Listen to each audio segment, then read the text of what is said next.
1985, for the first time, we accept new students lintas jalur under the name of Public Health Study Programs or PSKM, Faculty of Medicine, Diponegoro University. Since 1987, PSKM began admitting new students for jalur regular for the first time.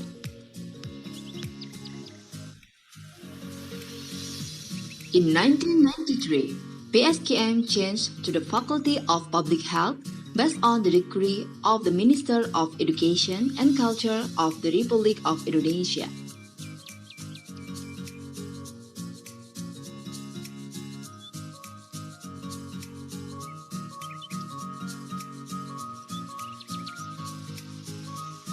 Faculty of Public Health Vision. In the year of 2024, Faculty of Public Health becomes an excellent higher education institution in the field of public health at the international level. Faculty of Public Health has the following objectives.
Please unmute, Fadila. Oke. Oke, baik. Saya mulai ya acaranya. Ya, Bisnis dari Bapak dan teman-teman semua. Mungkin saya pengantar pakai bahasa Inggris dulu, baru nanti kita pakai bahasa Indonesia, dilanjutkan pakai bahasa Indonesia. Oke. Baik. Assalamualaikum warahmatullahi wabarakatuh. Waalaikumsalam warahmatullahi wabarakatuh. Waalaikumsalam warahmatullahi wabarakatuh. Yeah. Good morning, ladies and gentlemen. My name is Mohammad Fadullah, or usually called Dul. Currently being undergraduate students at Public Health Faculty of Diponegoro University, focusing on environmental health. I'm your host today. It's a precious chance for me to be your master of ceremony on this very special occasion. And welcome to Seminar Pendidikan Schedule Waste Management in Malaysia. First of all, let's say thanks to Allah Subhanahu wa Ta'ala who has given us guidance, happiness, healthy, and mercy, so we can attend and participate in this special event without any obstacles. Praise and salutation upon our Prophet Muhammad SAW, who had brought us to the path of the light from the darkness in this life. I would like to welcome to Mr. Muhammad Adman, PhD, as our speaker today. Welcome Mrs. Dr. Yusniar Hanani Darudianti, STPMKes, as our moderator. Welcome Mr. Dr. Budiono SKM MKes as Dean of Public Health Faculty and one of lecturer at Environmental Health Department. Welcome Mr. Dr. Nur Zazuli SKM MKes as Vice Dean of Public Health Faculty and also one of lecturer at Environmental Health Department. Welcome Mr. Dr. Insinyur Musita Harjo MSc, Mr. Dr. Suartono MKes, Mr. Dr. Lingkungan Insinyur Kejuruteraan MSI, Mrs. Dr. Anda Solistiani MKes, Mrs. Dr. Oni Setiani PhD, Mrs. Dr. Anda Nur Endah Wahyuningsi MS, Mrs. Niki Astorina Yunita Dewanti SKM MKes. Welcome University students of Diponegoro University, especially from Environmental Health Department. Welcome University students of Universiti Malaysia Pahang, especially from Fakulti Teknologi Kejuruteraan Awan. Welcome for all of alumni. Welcome participants representative from the Universiti Malaysia Pahang, and for the rest, welcome all of the participants who joined at this meeting room. Before we start the seminar, I want to remind to all of you to change participant name format to the format name underscore your status like student or alumni or lecturer underscore institution. For example, Fadullah underscore student underscore Undip or Diponegoro University. For all participants, don't forget to be active in the seminar and during the question and answer session soon. And for all participants who are present at the Zoom meeting and YouTube, fill in the present on the link that will be shared through the Zoom chat and YouTube. Okay, on this special morning, we have several agenda as follows: opening, sing the national anthem of Indonesia and Malaysia, greetings from Dean of Public Health Faculty of Diponegoro University, the first photo session, discussion section 1 with Q&A, and then discussion section 2 with Q&A, the second photo session, and for the last agenda is closing session. Before we start the seminar, I want to inform to all of you about today's seminar event. Today's event is Seminar Pendidikan, Schedule Waste Management in Malaysia. The objective of this seminar is to increase and sharing knowledge about schedule waste management in Malaysia and to establish cooperation between Indonesia and Malaysia to promote Undip or Diponegoro University in Malaysia and to promote UMP or University Malaysia Pahang in Indonesia. Why bring up this term? Because this term is currently a hot issue in Indonesia. And for the last, due to this seminar, we hope Anthem Undip or Public Health of Diponegoro University and University Malaysia Pahang could always have cooperation in the field of community service and human resource between universities. Okay, move on to the next session. Sing the national anthem of Indonesia Raya and followed by sing national anthem of Malaysia. So committee, the instrumental is to play.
Okay.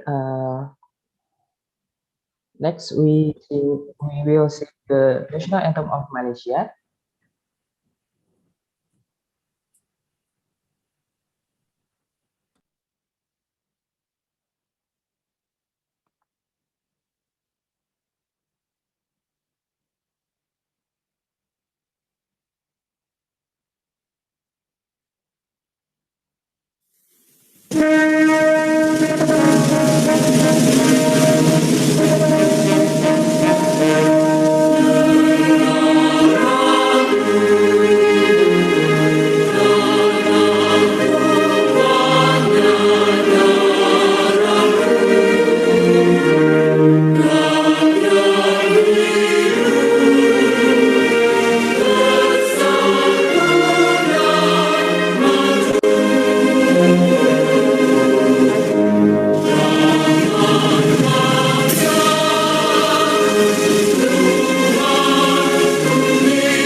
Okay, thank you. Move on to the next session. To open the event begins with a prayer together. The prayer will be conducted by Naufal. To Naufal, time is yours.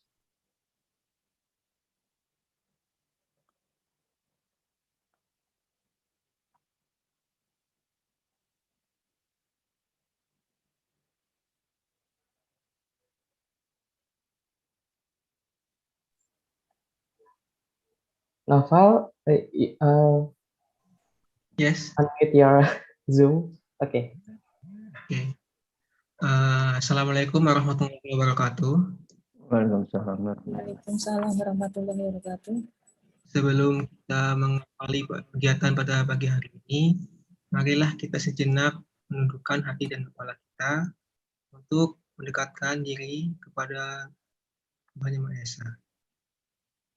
A'udzubillahi Bismillahirrahmanirrahim. Alhamdulillahirabbil alamin. Wassalamu ala asrofil anbiya'i wal mursalin wa ala alihi wa sahbihi ajma'in. Ya Allah, yang Maha Pengasih lagi Maha Penyayang. Hari ini kami bertemu dalam kegiatan via daring pagi hari ini, berdiskusi, mengurai pikiran untuk memberikan sumbangsih terbaik di bangsa ini. Karenanya ya Allah, lancarkanlah acara kami, berkahilah acara kami, dan penuhilah pertemuan ini dengan kebaikan hati dari awal hingga akhir acara nanti. Bukalah pikiran kami, hancurkanlah lidah kami, dan berikanlah kepada kami ide-ide yang cemerlang untuk membangun bangsa ini. Serta lapangkanlah dada kami, dan lancarkanlah dan mudahkanlah urusan-urusan kami. Ya Allah yang Maha Mengetahui, yang Gaib, bimbinglah kami dengan hidayah-Mu, berkahilah kami selalu dengan takdir-Mu, dan jadikanlah hati kami selalu ridho dengan pemberian. Allahumma arinal haqqo haqqo, warzuqna tiba'a, warinal batila batila, warzuqna istinabah. Subhana rabbika rabbil izzati amma yasifun, wassalamun alal mursalin, walhamdulillahirabbil alamin. Amin. Wassalamualaikum warahmatullahi wabarakatuh. Waalaikumsalam warahmatullahi wabarakatuh. Thank you, Naufal. After that, there will be speech of Dean of Public Health Faculty and to open this seminar and to introduce about Undip and FKM. To Mr. Dr. Budiono SKM time is yours. Yeah, thank you very much, Mas Dul. Bismillahirrahmanirrahim. Assalamualaikum warahmatullahi wabarakatuh. Waalaikumsalam warahmatullahi Dear wabarakatuh. Vice Dean for the Academic and Student Affairs, Dr. Nursatuli MKes, Vice Dean for the Research, Dr. Apoina Kartini, lecturers, students, and also participants. I respect to speaker, Dr. Adman from the University of Selangor, and all participants in the virtual meeting or in this webinar. Welcome to the virtual meeting. This event initiated by Mrs. Dr. Yusniar Handani Darundiati, and also, of course, and the team. Of course, I respect to the organizer, their student in Environmental Health Department, Fakulti of Public Health, and the education seminar this day. First of all, let us say praise to Allah Subhanahu wa Ta'ala, who gives the son of support to us until this day. This program involves students of the Department of Environmental Health, Fakulti of Public Health at Diponegoro University, and also lecturer in the Environmental Health Department. They are Mursid Raharjo, Dr. Mursid Raharjo, Onisiani PhD, and Nurzazuli, Dr. Nurzazuli, and of course I'm, and Miss Nikki Storina, Dr. Trijoko, and Dr. Sulistiani, Dr. Suhartono. Ya, masuk kelas. Diponegoro University has the program that called Education Seminar or Guest Lecture for the world class university achievement. This program conducted routinely, of course, with the other department also conduct this event. It's very good for, I think it's very good for sharing our knowledge and also experience, and especially in your country, to share related to the waste management to our student and also our colleagues or lecturer in the Faculty of Public Health. You know that waste management is the priority in the national agenda, I mean in Indonesia. So we have a law according to the waste management number 18 in year 2008 about the waste management, especially for the 3R, reduce, reuse, recycling. And our government also closing the dumping methods until 2013, and also supporting the budget for this waste management. Also, we have a government regulation, the Awan, in the year 2012 for the domestic waste management and other waste of domestic management. And also specific for the management of specific waste. We also have a regulation, government regulation number 27/2020, and our government has a commitment to reduce plastic waste too, and waste from the sea as much as 70% until 2025. You know that we produce current estimate of the waste. I mean waste generation, more or less 85,000 tons a day. You can imagine it. It's very huge waste that's generated by our country. Around 40% of solid waste is generated by household. This session, I think I'm to enrich student and also lecturer, participant knowledge and experience in the field of waste management, especially in Malaysia, our neighbor country. Hopefully, Dr. Adman, and the participant, colleagues, student, and the participants enjoying this seminar. Thank you very much for your attention. Terima kasih banyak. Wabillahi taufiq wal hidayah. Assalamualaikum warahmatullahi wabarakatuh. Waalaikumsalam warahmatullahi wabarakatuh. Thank you, Mr. Dr. Budiono SKMMKes for the greetings. Before we move to the main session, which is discussion, we have to take a picture for the first session. For all of participants, open your camera please to take a picture together.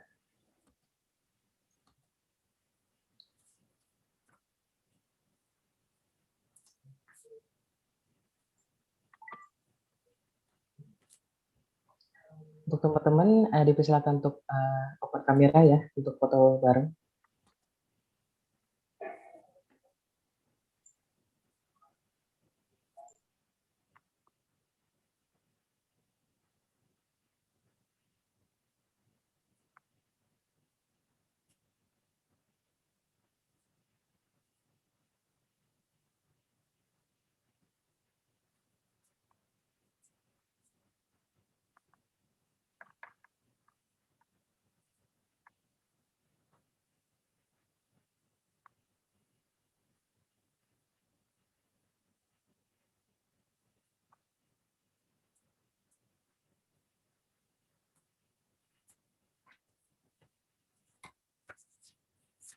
Mohon maaf dulu, mungkin bisa di apa-apa untuk masing-masing Slide ya Bu. pengambilan gambar. Siap. Sebentar Bu, teman-teman masih belum open cam yang slide 2, 3.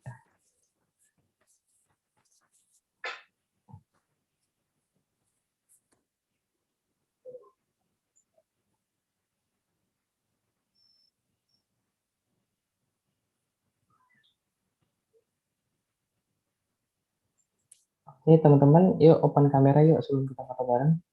Slide 3 masih blank.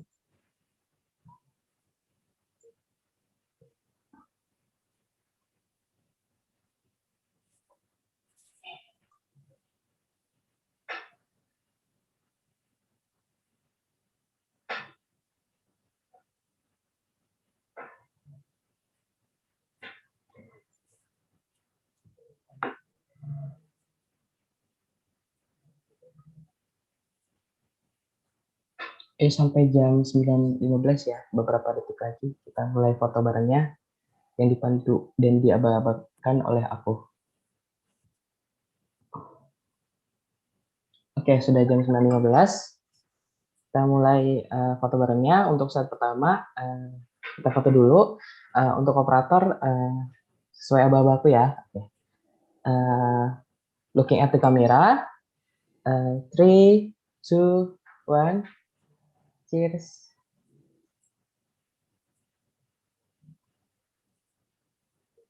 Okay. For the next slide.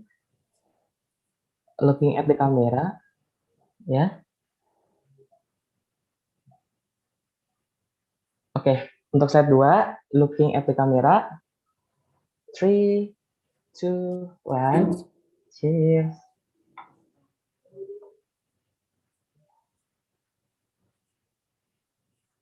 Oke. For the next slide, looking at the camera, please. And 3, 2, 1.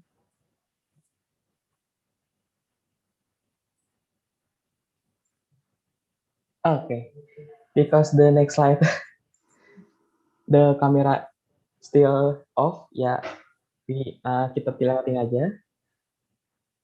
Okay, thank you for the photo session. And the next is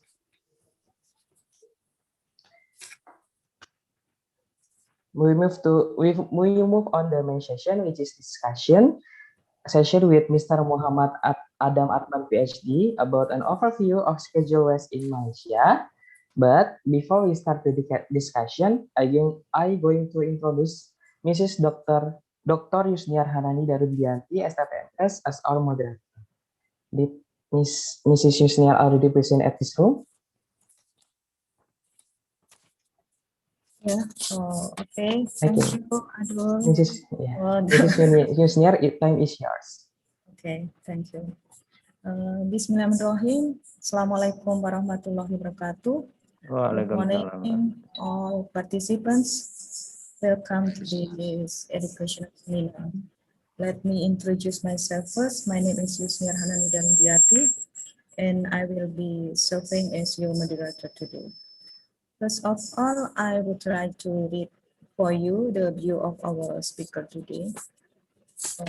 Please, operator, to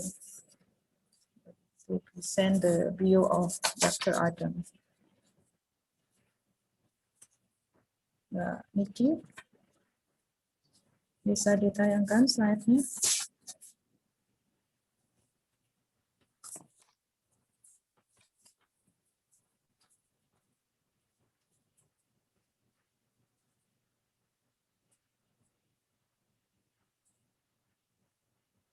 No, I mean the view of Dr. Adam.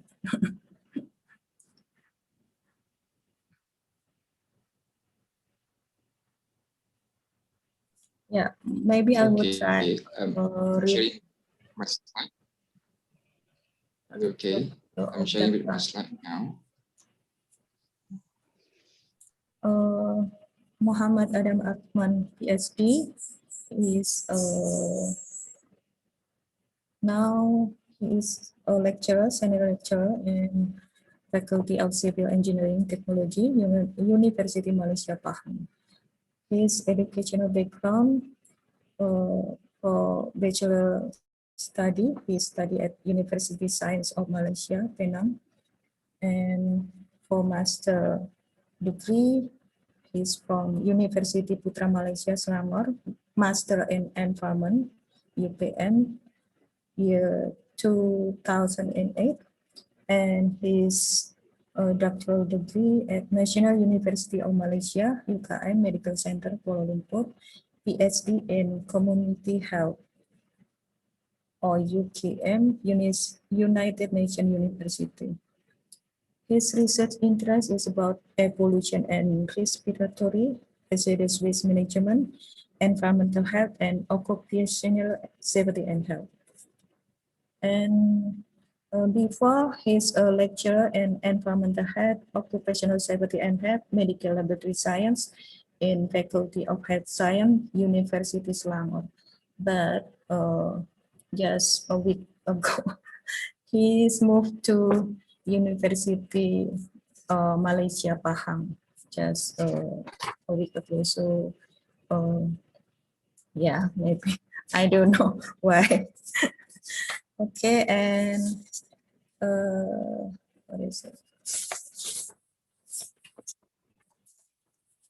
I don't read all of this because they're so what is it, so long. So his professional affiliation and membership, member of International Society for Environmental Epidemiology and the International Geographical Union's Commission on Health and Environment, also member of Environmental Management and Research Association of Malaysia, also Persatuan Kesehatan Environment Malaysia, Malaysia One Health University Network and member of Institute Epistemologi Ilmu Islam dan Pembaruan Kurikulum UNISEL. So maybe if you want to know him further, you can ask directly to Mr. Adam. Okay, and then we're going to move to our main session. I would like to invite Dr. Adam to present and share your knowledge and experience about schedule-based management. So, Mr. Adam, time is yours. Bismillahirrahmanirrahim. Assalamualaikum warahmatullahi wabarakatuh. Waalaikumsalam warahmatullahi wabarakatuh. Waalaikumsalam. Respected Dean, Dr. Budiono, Vice Dean, Dr. Nur Jazali, distinguished professors, lecturers, academic staff, administrative staff, and not to forget, wonderful student from Undip, UMP, and the rest of the students from all around the world. Good morning, good afternoon, and good evening, wherever you are. First of all, I would like to say a big thank you to Faculty of Public Health, University Diponegoro, for inviting me today to share with you a topic on schedule waste management in Malaysia. I also would like to extend my appreciation to my previous advisor, Professor Jamal Hisham Hashim, for connecting me with University Diponegoro. My first engagement with University Diponegoro was last year in 2020. I had an experience and opportunity to join as a participant in one of very wonderful summer course program that was fully organized by Faculty of Public Health, University Diponegoro.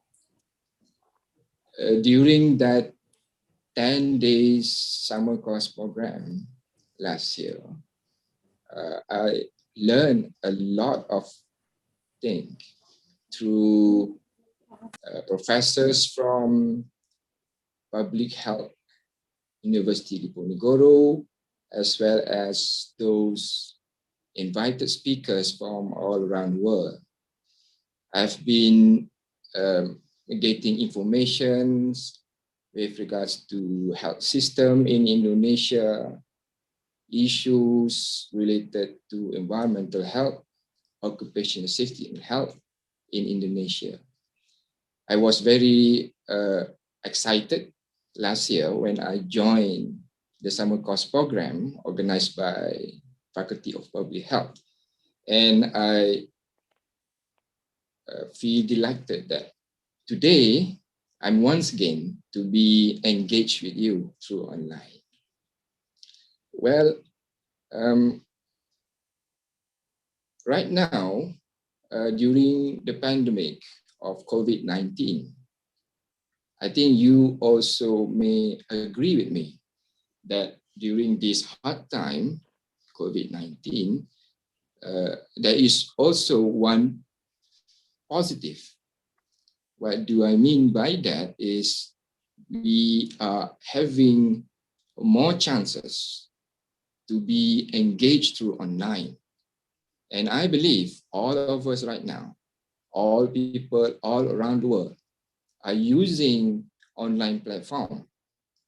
And right now, I think thanks to COVID-19, we are now using online platform more frequently. So this online platform is bringing us more closer than ever before. So for today, what I'm going to share with you, especially to the students in Undip and UMP, a topic on scheduled waste management in Malaysia. Well, this topic, it is very broad and it is very long. And in our university, we teach students for 1 semester. And for the purpose of today's session, I will share with you the series number 1. This would be a series number 1 mini series. So depending to Undip, if Undip would like to invite me, so I would be very grateful to share with you more about this topic. So for today on act and regulation perspective. So I will touch on this topic, which is more to regulatory purposes. Dr. Yusnia. Thank you so much, Dr. Yusnia, for always keeping in touch with me. And after the program, yes, after the summer course program, I can see that we are looking towards more collaborative between university. So I do really hope that our university and your university may continue to engage and to collaborate in academic and also in research. Yeah. And I also would like to invite all international agency, organization, and other university all around the globe to connect with us. I hope that we and Undip may have more collaborations to come. Okay, I will move on to my next slide. I would like to wish to all undergraduate students of Undip and also UMP and other students from around the globe, apa khabar? So for those who are not familiar with bahasa Malaysia or bahasa Indonesia, apa khabar means how are you? So apa khabar pelajar Undip, pelajar UMP? Sehat, Alhamdulillah, baik. Alhamdulillah. Dr. Yusnia, Dr. Yusnia, sehat ya? Apa kabar? Alhamdulillah, baik. Okay, good. Okay, I move on to the next slide. I'm going to show you what we are going to do today. Our today agenda would be, I'm going to start on a simple opening, introducing about myself a little bit, and about Malaysia, and also about my university right now, University Malaysia Pahang. And then we are going to move on to part 1. For your info, our first series on this topic, I divided into 2 parts. That would be part 1, introduction of Act and regulation related to scheduled waste management in Malaysia. And then at the end of part 1, we are going to have a very a short discussion, or maybe a question and answer. And after that, we are going to have a break time. Break time. And after a break time, we are going to continue part 2. Part 2, I will be highlighting to you a case study. A study which is related with the scheduled waste in Malaysia. It is a case study of Sungai Kim Kim in Johor, Malaysia. So this incident, it was happened a few years ago that attracted the media in our country for a few weeks. So we are going to touch on that and hopefully what we can learn from the incidents. Okay, that would be our agenda today. So Dr. Yusnia, macam mana? Boleh ke the agenda? Boleh? Setuju? Macam ni? Silakan. Okay. Okay. So I'm expecting that our session for today going to be about 12 or 12:30, something like that. Yeah. Okay. Okay, let us move on to the next slide. I'm going to give you a very brief introduction about myself, a little bit on Malaysia and University Malaysia Pahang. This is my family. So for your information, we are coming from Selangor.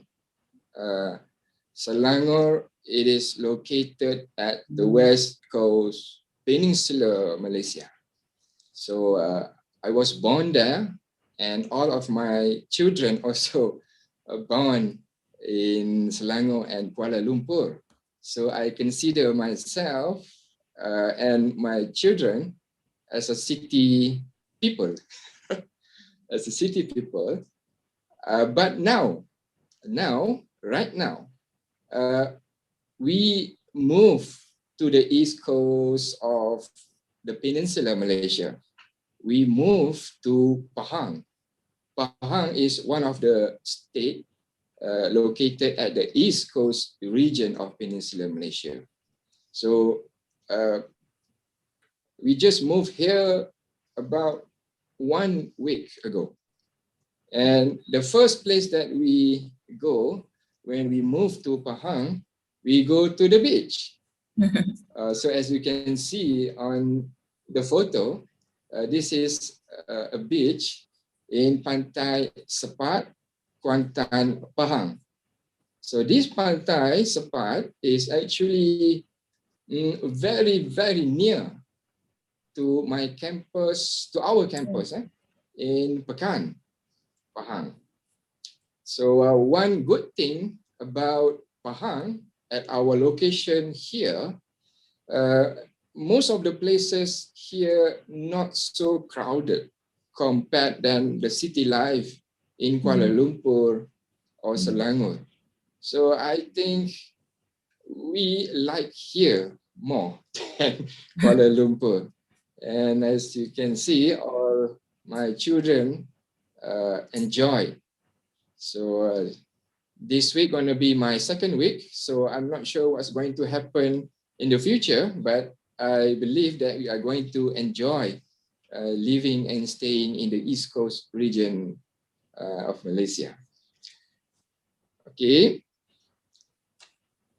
This is our additional family member. So we used to call her as the cat. Basically, not the mouse, not the mouse. Yeah, it's a kind of small cat, young cat. Actually, our cat living together with my parents in Kuala Lumpur, but last 2 years ago, we do not see her again. 2019, one day we found that the cat is already lost. We don't know Mm. where does the cat goes. It's kind of sad for us as a family, but just for your information, yeah, I think most of you know that cat can give benefit to human. They can, lower your risk of heart rate.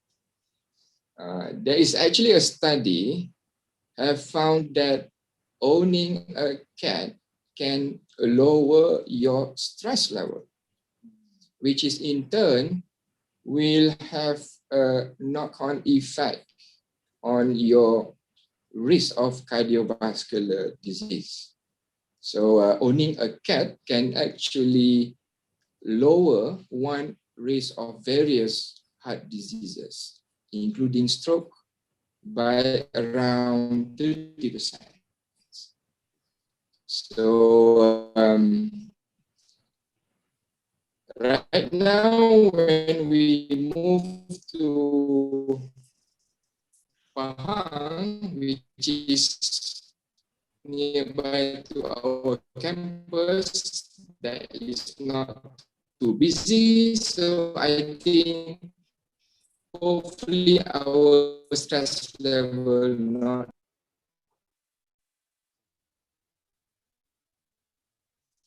No. Okay. Let us move on to the next slide. I would like to get some to invite all to answer a survey. Okay. The questions you can answer that by writing in the slido.com. I would like to invite all to participate in this survey. The question: tourist place in Malaysia. Okay, what I'm going to do right now, I'm going to share my other screen of the survey. So I wish you to participate in the survey. Okay, please take a moment. I'm sharing with you the Slido right now.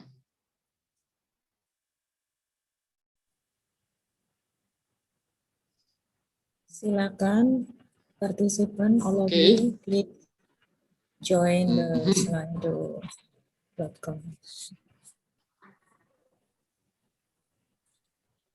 Okay.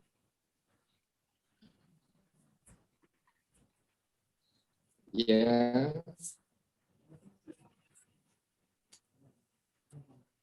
Browser. Type slido.com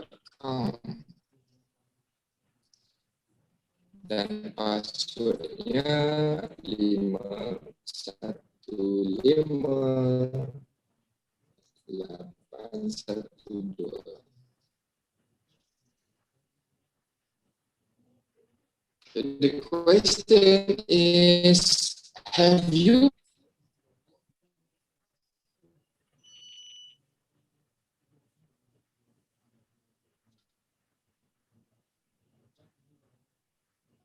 we have 7 now. Some of you say yes. Yeah. Sorry, but Dr. Adam, your voice unclear. Your voice are unclear because of the connection.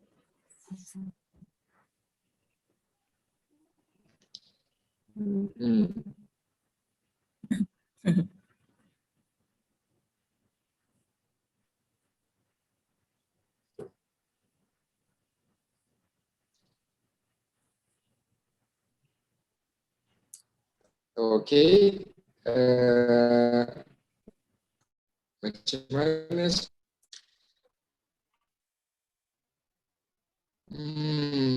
Jadi saya rasa di sini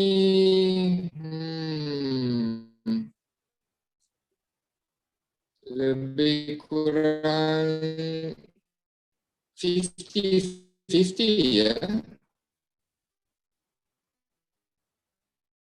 Ada di antara kita pernah di saya sekarang.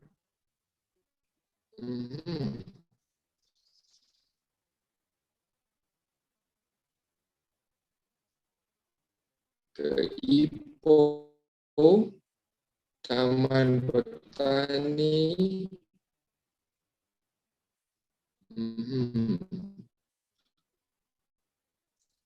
Masjid Jame. Okay. In our seminar today, 50%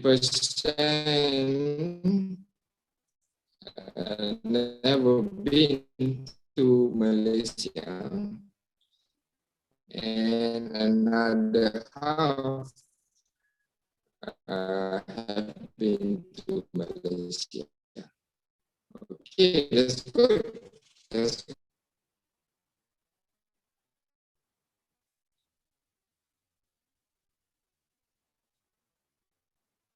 Okay. So as you can see right now on your screen, I'm going to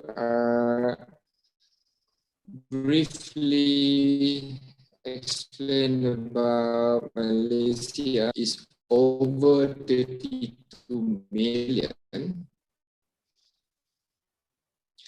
Malaysia is considered as the world's 43 most populous country. I think Indonesia is democratic monarchy. Malaysia consists of 13 states and 3 federal territories. There's a land and maritime border with Thailand and maritime border with Singapore, Vietnam, and Indonesia.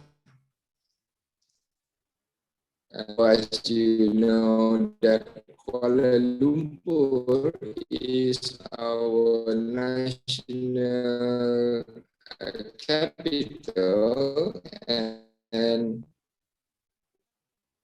the largest city, while Putrajaya is the seat of the federal government. The largest group of Bumiputra are Malays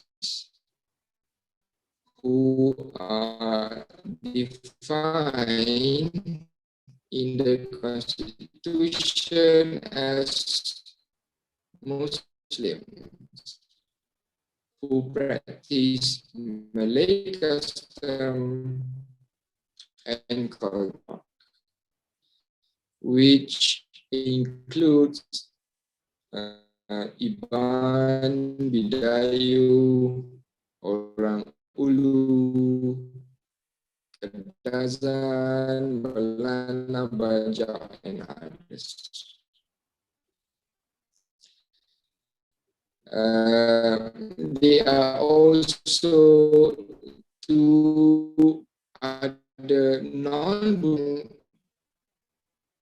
almost 7% are Malaysian Indian.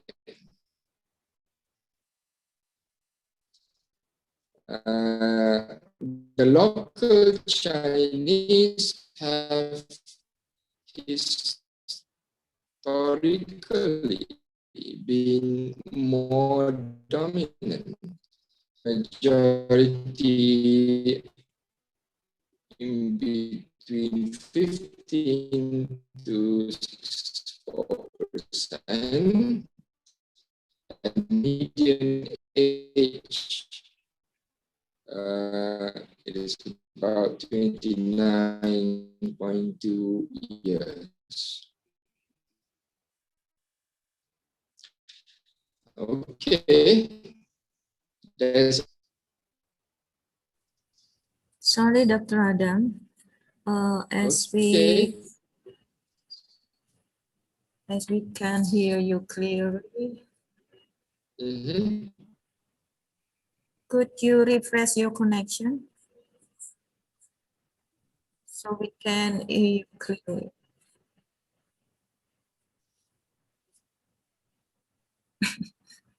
Because your voice is so.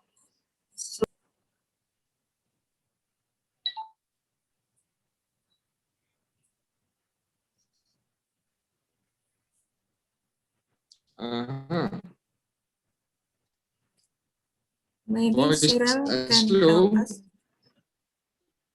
Yeah, maybe Cyril can help us.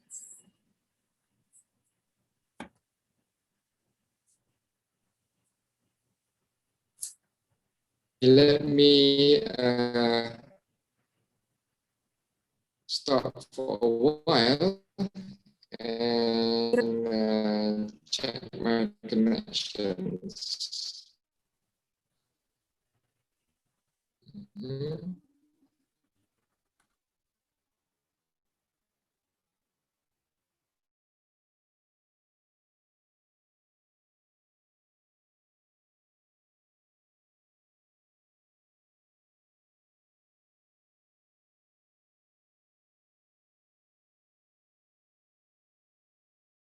Okay, could you check your voice? Okay, testing. We still have the same problem. Can you hear me clearly? Not yet. Not yet.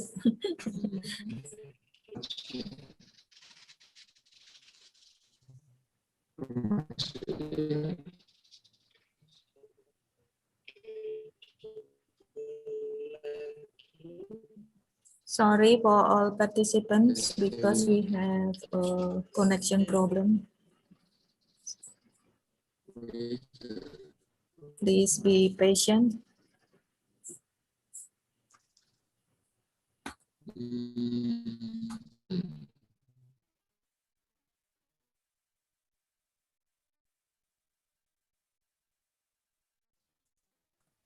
Okay, check your voice first. We still have the same problem.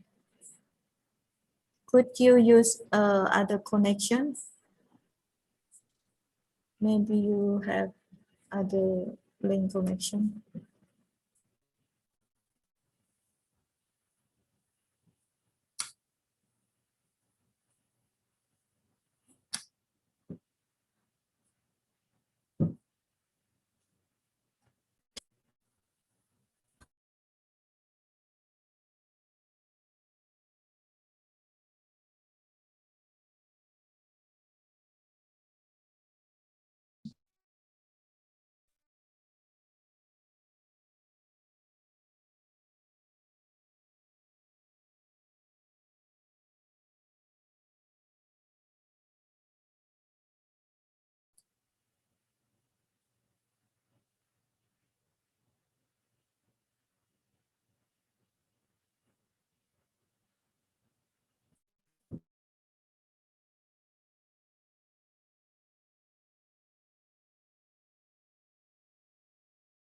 checking the connection again.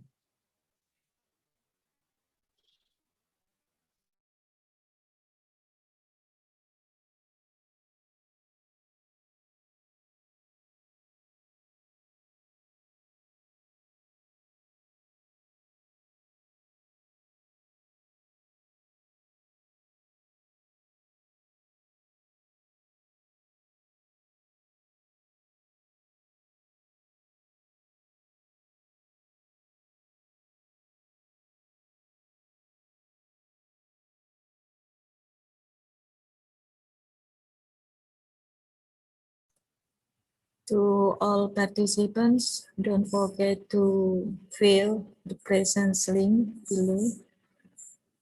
You can fill the form we provide for your certificate.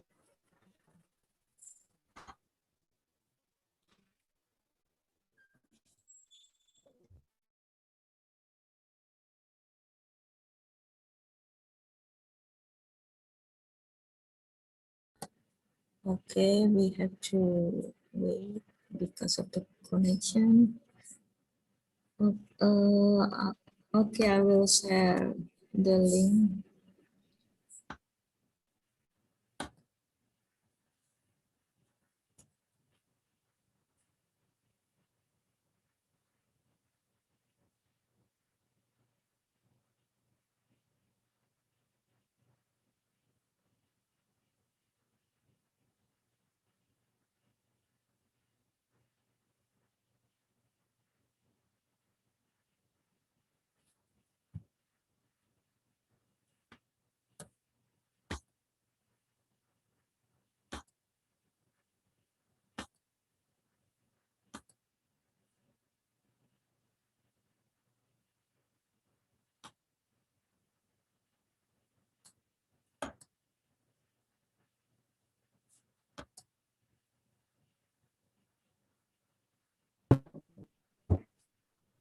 Okey, Dr. Yusnia, bagaimana internet connection sekarang?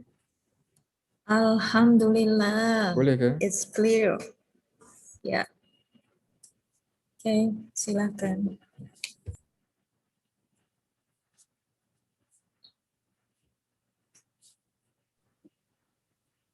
Okey, Dr. Yusnia, boleh dengar? Ya. Ya, silakan. Tes.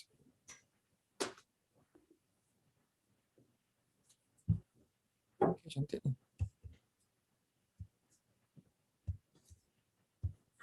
Okey, Dr. Yusnia, bagaimana sekarang internet okey ke? Okay. So please share your screen. Boleh ya dengar? Yeah. Okey. Maybe because you haven't take breakfast. You skip your breakfast.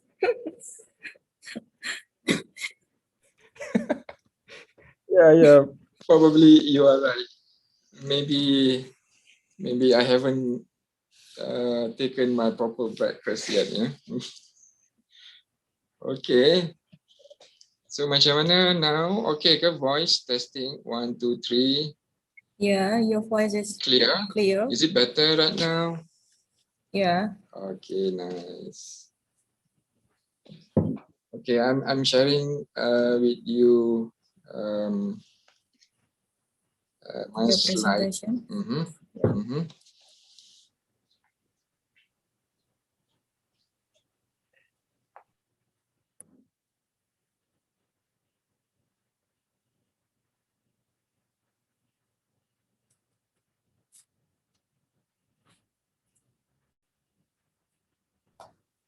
Okay, we are back online. I am so sorry OMG. to the organizer and to the rest of the participants. So right now,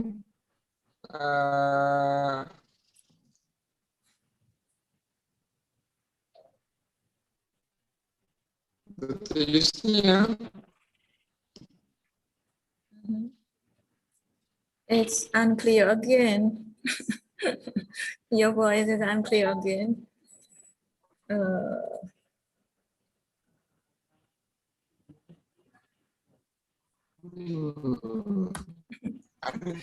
again. Unclear.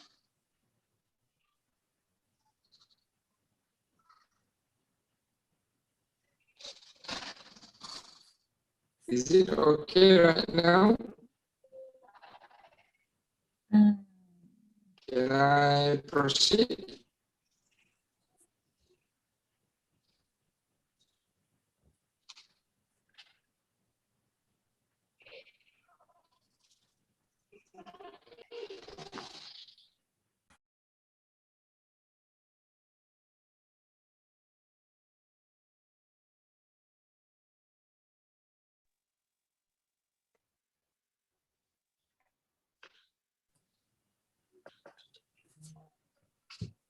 Okay, we should wait longer. I'm sorry for all participants. I'm sorry for all participants. 1, 2, 3. Testing voice. 1, 2, 3.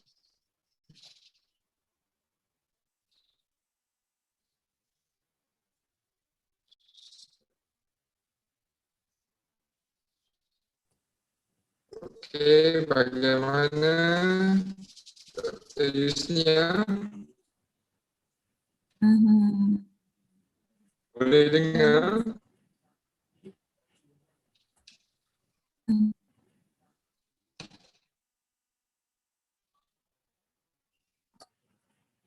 Would you please turn off your camera? Maybe it makes your voice clear, more clear.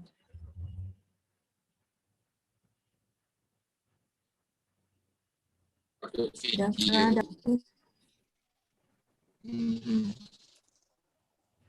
Sebagaimana kali ini, boleh ya?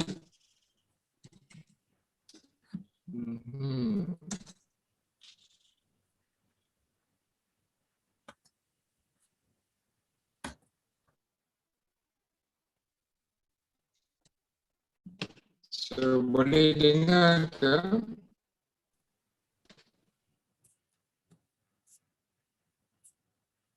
Okay, please start to share your slide because it's already almost 10 in Indonesia.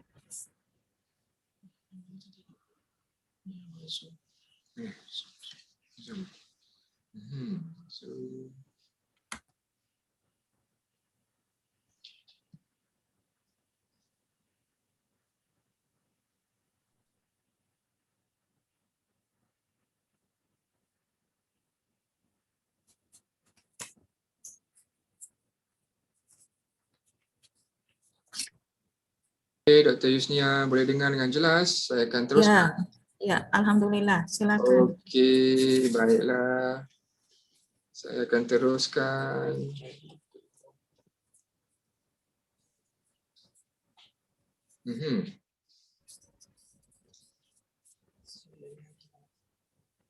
Okey, baik Dr. Yusnia, saya boleh teruskan ya? Ya, silakan. Okey, minta maaflah kepada semua. Ada technical glitch. Di tempat kami ini hujan. Jadi barangkali mengganggu connection internetnya. Okay. Saya teruskan ya. Ya. Slide ini adalah berkaitan dengan universiti saya, Universiti UMP ya. We actually have two main campuses. One campus in Pekan, which is where I am right now, And Pekan campus can accommodate up to a total. Dr. Adam, Yeah. we still viewing the map of Malaysia. Oh. Is it right? No, I already moved on to the next slide. But we haven't seen yet. Okay, please take a moment. I'm checking again the connection. So at my screen right now, you should be able to see UMP slide. Not yet. We're still viewing the map of Malaysia and current population estimates. Okay, I tried to move to the next slide. Maybe you should stop share first and then share again. Faculty of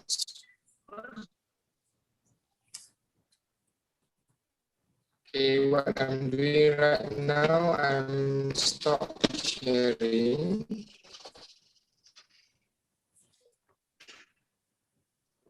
Okay.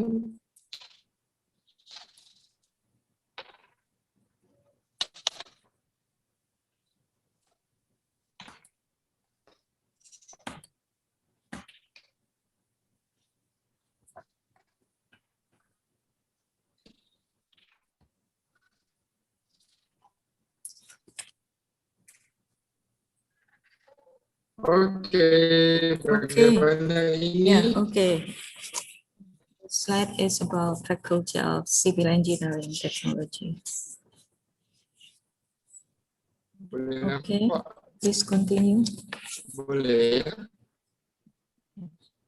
Yeah. Three different programs. Bachelor of Engineering Technology, Infrastructure Management, Bachelor of Engineering Technology, Energy and Environmental, and Waste.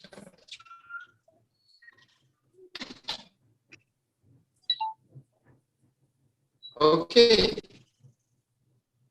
so this is it. We are going to move on to part 1. I'm going to share with you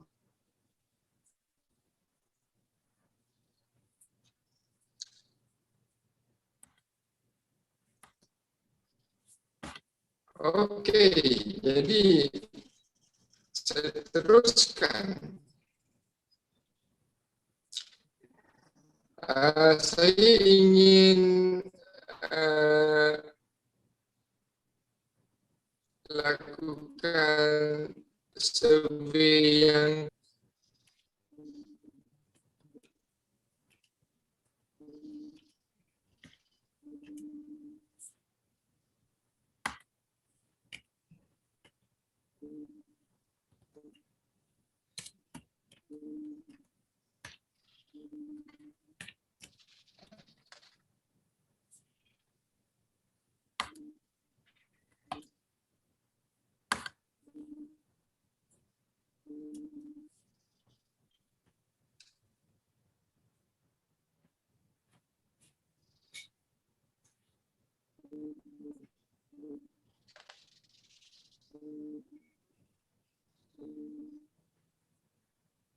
Okay, all participants, please take part in survey 2.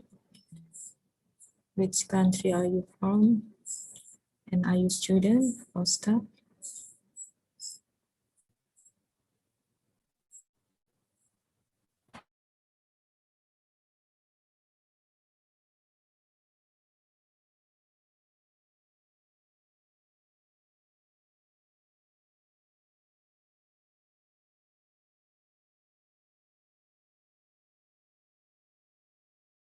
Wow, there's a participant from Cambodia. Welcome. Hello. I can see that too. I saw, yeah, Cambodian. Welcome. Yeah. To our session.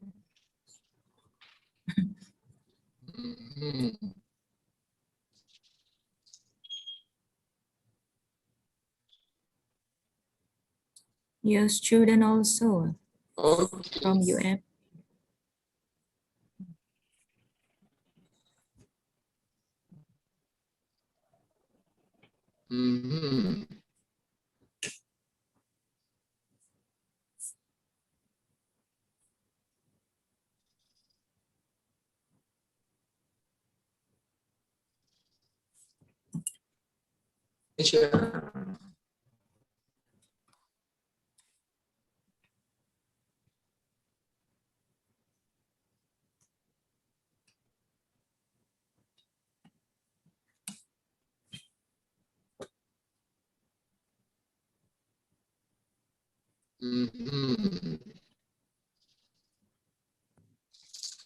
Okay, thank you so much.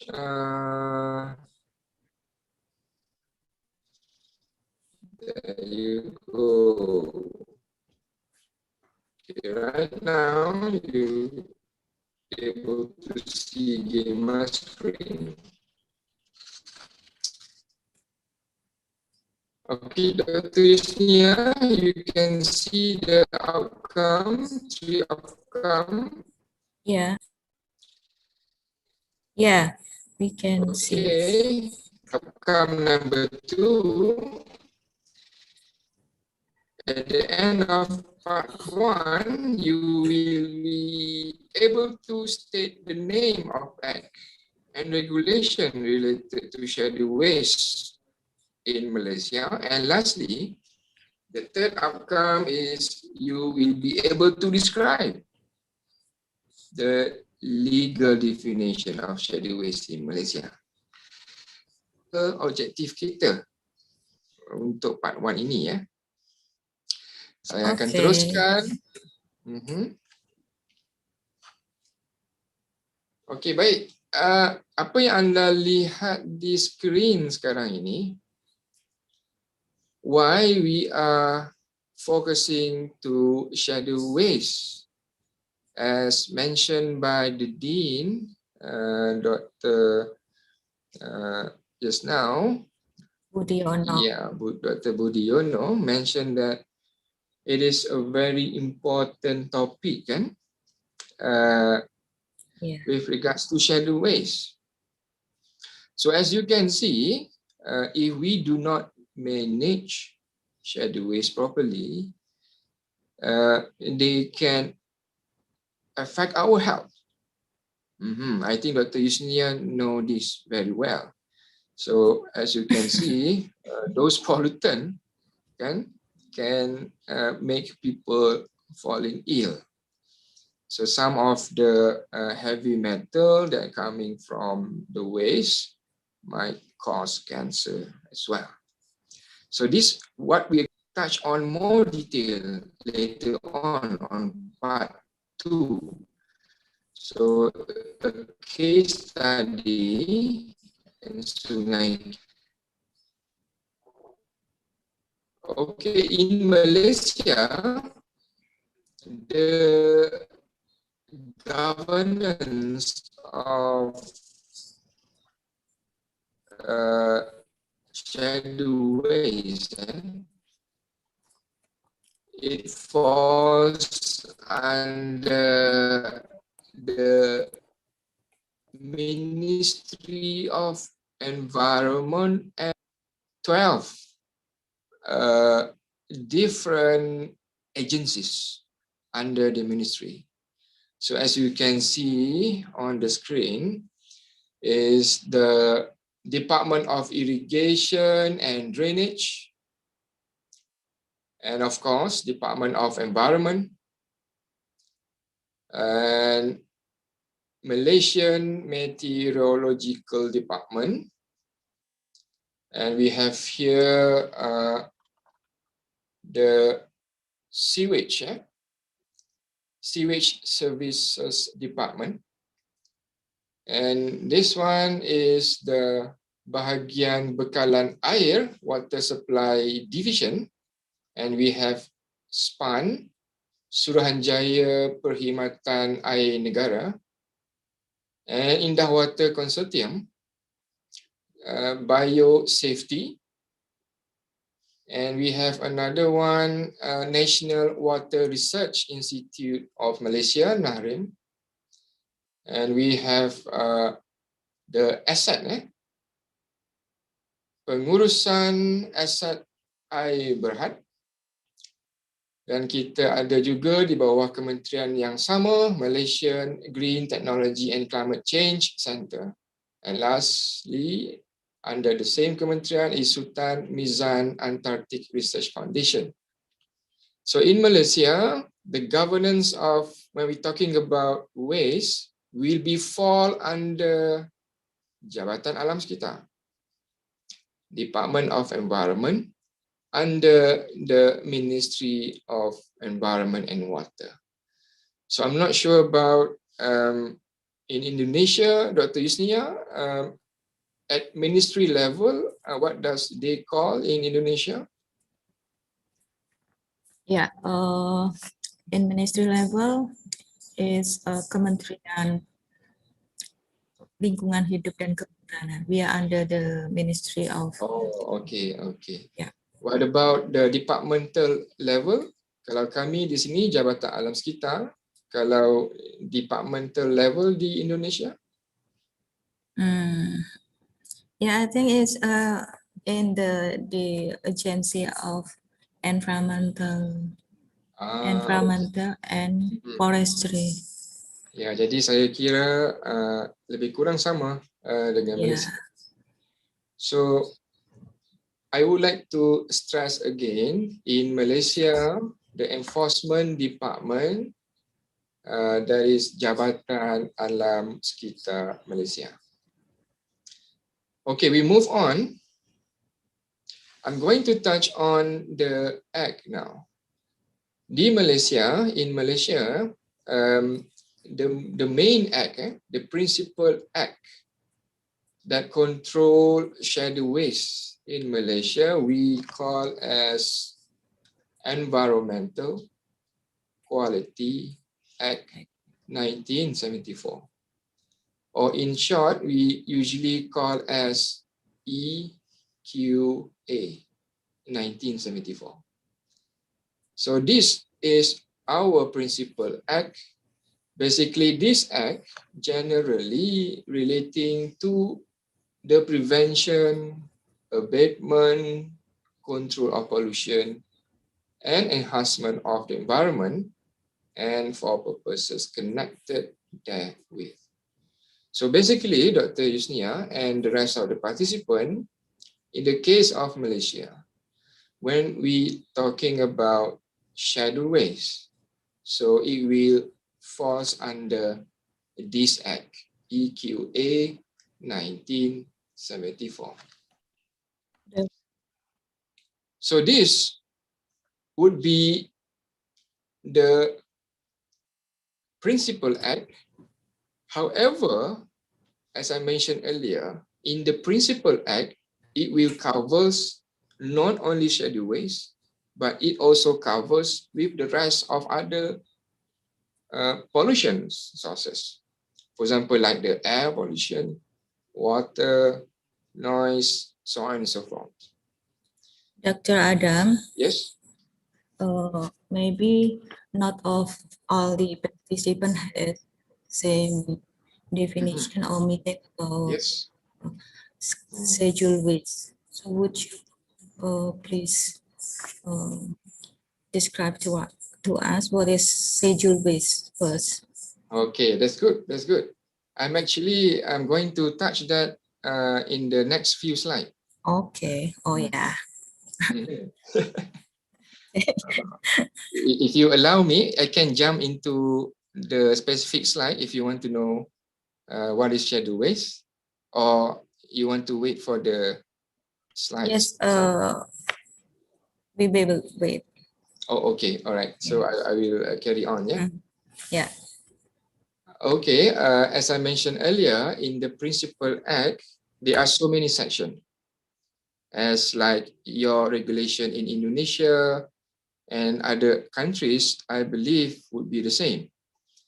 So when we're talking about the Principal Act, the specific section, when we're talking about the shadow waste, that would be the section 34B. So if you browse through the EQA 1974, there will be so many sections, and the section that relates with the shadow waste in Malaysia is section 34B. As you can see here, this section 34B is on a prohibition against placing deposits of scheduled waste. Okay, by the way, for information for the participant and Dr. Yusnia, recently, well, not that recently, it was in 2007, the Department of Environment made an amendment to the Act. Amendment to the Principal Act. The Principal Act that was formed in 1974, and in 2007, the Department of Environment made a small amendment. Okay, anyone can just guess, have a wild guess, what would be the amendment that you think of? You can use the raise hand button if you know the answer, or you can just have a try, any idea that you have in your mind right now. Anyone would like to try? Or maybe could explain in Malaya also. Oh, okay. Alright. Baik, minta maaf. Pada 2007, Jabatan Alam Sekitar telah melakukan sedikit perubahan, pindaan ke atas Akta Prinsipal 1974. Jadi agak-agak anda semua, apakah pindaannya itu? Agak-agaklah. Rasa-rasanya, we can see one response daripada Hasrul Erwan. Penalties. You are right. Dr. Yusnia. Ya. Nampak gayanya peserta kita ni ada berpengalaman. Boleh saya tahu siapa Hasrul Erwan? Yeah. Indonesian ataupun Malaysian ataupun Cambodian? You should what is it? Rename your. Yeah, I'm Malaysian. Oh, no wonder. No wonder. Your student maybe. Kuantan. Oh, daripada Kuantan, different university. Oh, okay. Dr. Yusnia, Yeah. I think you are very famous. No, no, we didn't say that. Dr. Yusnia, saya rasa Erwan tadi daripada IIUM. IIUM ni adalah International Islamic University of Malaysia. I think located neighboring to my university right now, UMP. Okey, tahniah kepada saudara Erwan. Jawapan yang tepat sekali. Jadi untuk makluman semua, Dr. Yusnia dan juga peserta yang lain, seperti saudara Erwan sebutkan tadi, perubahan kecil yang telah dilakukan berbanding 74 dengan 2007 adalah penalti. Kalau Dr. Yusnia lihat di sini, pada tahun 1974, any person who contravenes this section shall be guilty of an offence and shall be liable to a fine not exceeding 500,000 ringgit or to imprisonment for a period not exceeding 5 years or to both. And kalau pada tahun 2007, apa perubahannya adalah ayat ini. And. Maksudnya apa, Dr. Yusnia? Pindaannya adalah bermula 2007, orang yang bersalah akan kena penjara dan kena bayaran. Sebelum 2007, salah satu bayaran ataupun penjara. Jadi kali ini selepas 2007, kita punya akta agak strict. Yeah. We can choose one. Dikenakan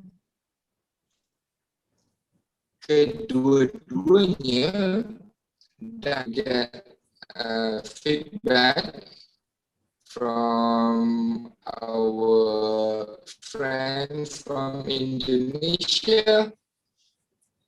Is there any recent changes of the law and regulation related to hazardous waste Malaysia? Can anyone from Indonesia would like to share some knowledge? Friends in Cambodia would like to know. Please raise your hands.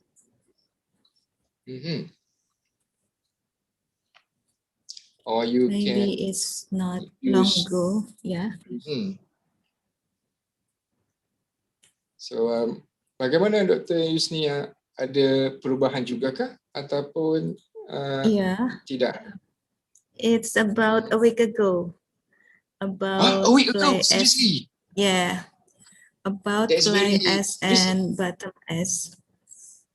It's no longer categorized as a hazardous waste.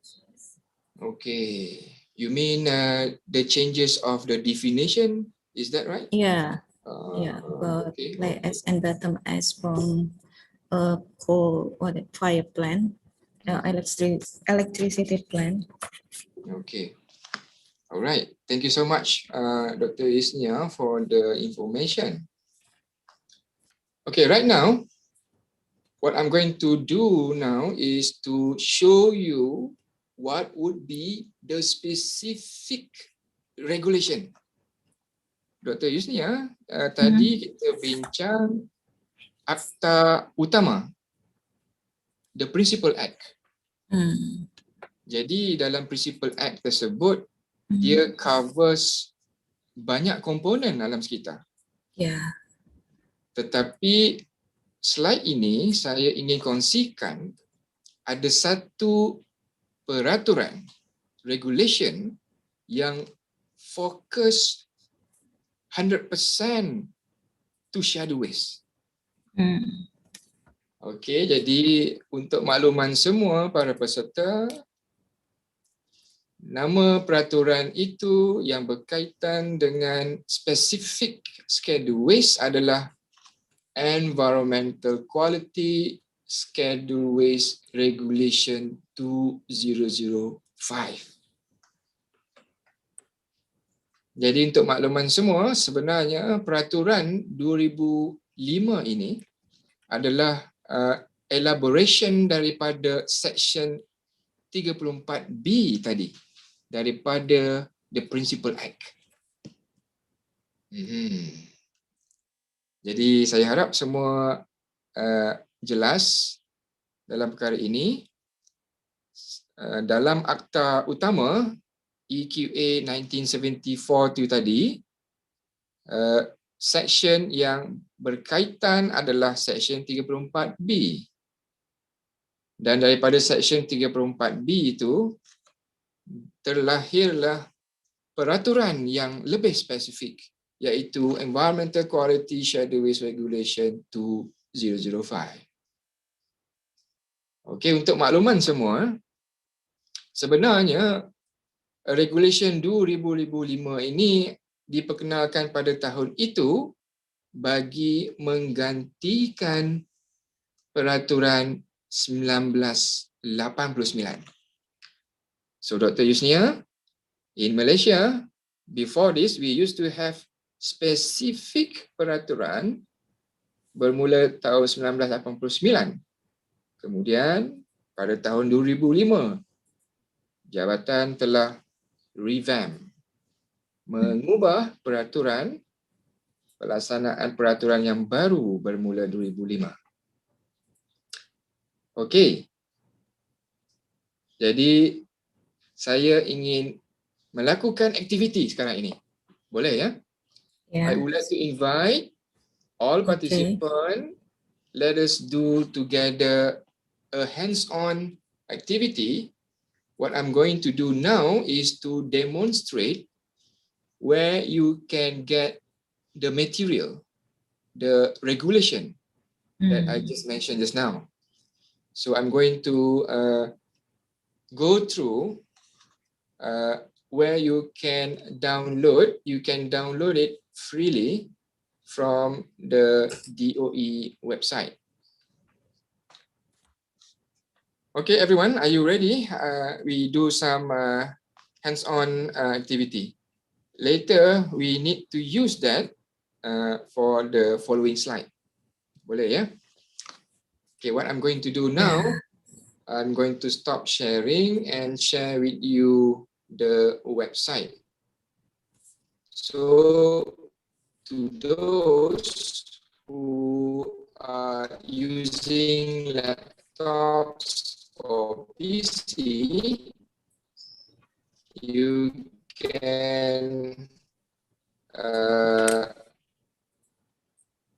find and follow me together to find the material. Okay, please stay.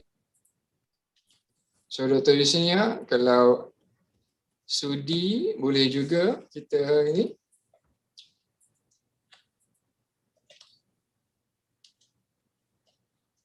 But I can't see anything. I cannot see anything from yours.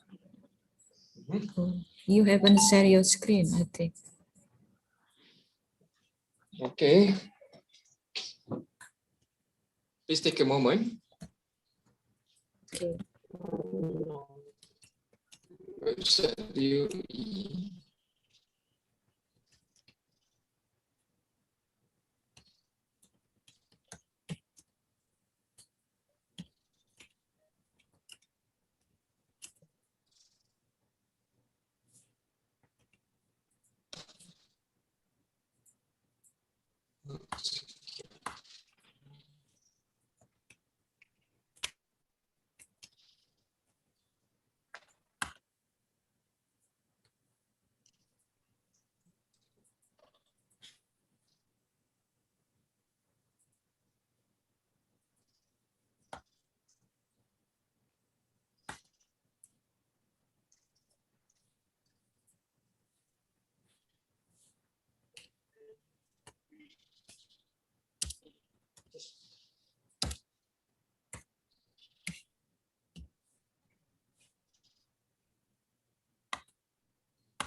Okay.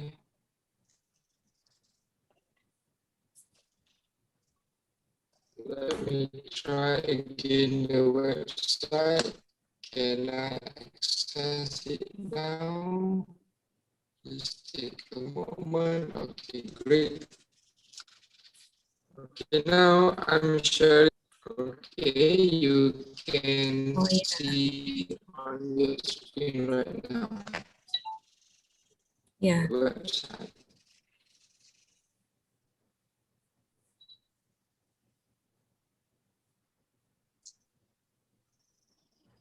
Boleh ya.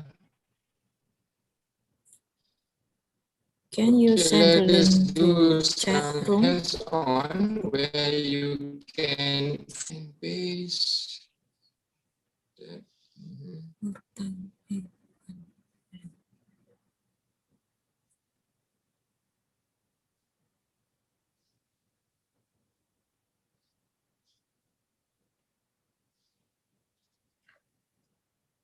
Okay, I just did. You will be able to see the link now on the chat box. Okay.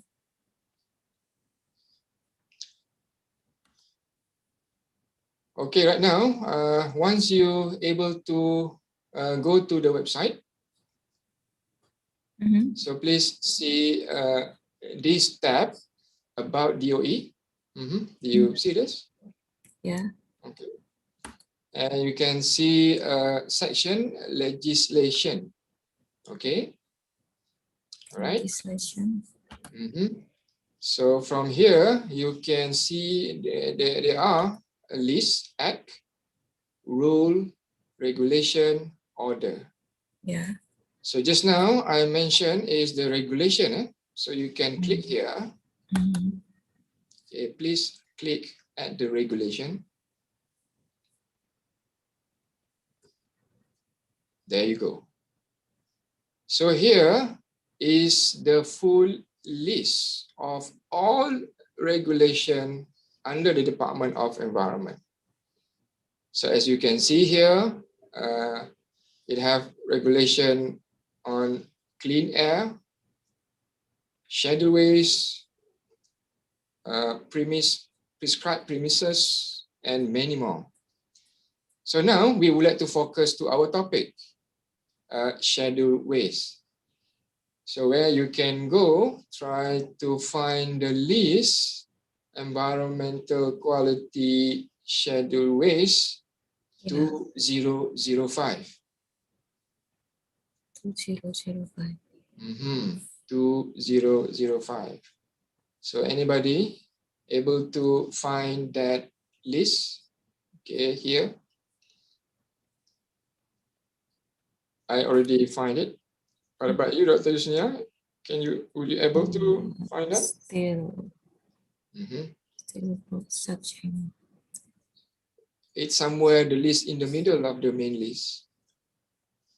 Environmental quality schedule waste regulation 2005. So for your info, in this list, there ada dua bahasa, bahasa Melayu, bahasa Malaysia ada, dan juga bahasa Inggeris. Okay, everyone, all participants, I hope you able to see the list. And now click on this link. So it will direct you to the regulation that I just mentioned to you, the full list of the regulation. So as you can see here, I would like to attract your attention. This regulation, it talks on focusedly mainly to schedule waste only.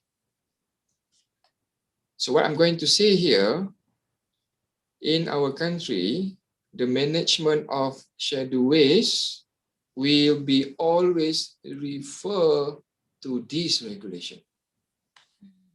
Okay. So that means all the industry, all the waste generator who generate waste, they will follow this specific regulation. So as you can see here, there will be regulation 1 until 17. Okay. So participant, I hope that you can able to see this regulation and you can download the regulation freely. Okay. So what I'm going to do now is stop sharing this, and before you left the website, I hope that you can download it, because later we're going to use that document for the next few slides.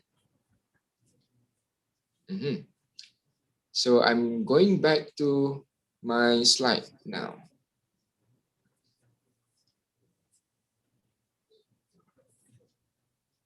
Okay, let me see, where is my slide? This is it. There you go. Okay, done. So I really hope that all of you able to download the website, the document, the material from the website. Okay, just for your info, the document that you just download just now, it focused on shadow waste overall, whereby you can find the scope of that regulation. Mainly, it talks on the responsibility of waste generator, on the notification, disposal, storage, labeling, inventory, and transportation. What I'm going to say here, anything related with shadow waste transportation have to follow this regulation. Or anything about labeling for the shadow waste, or how you do the storage of the shadow waste, you have to refer to Environmental Quality Shadow Waste Regulation 2005. Well, Dr. Yusnia, for today's session, I'm not going to elaborate more detail about this because it's going to be very long. And maybe if you allow, we are going to have the next series. Okay.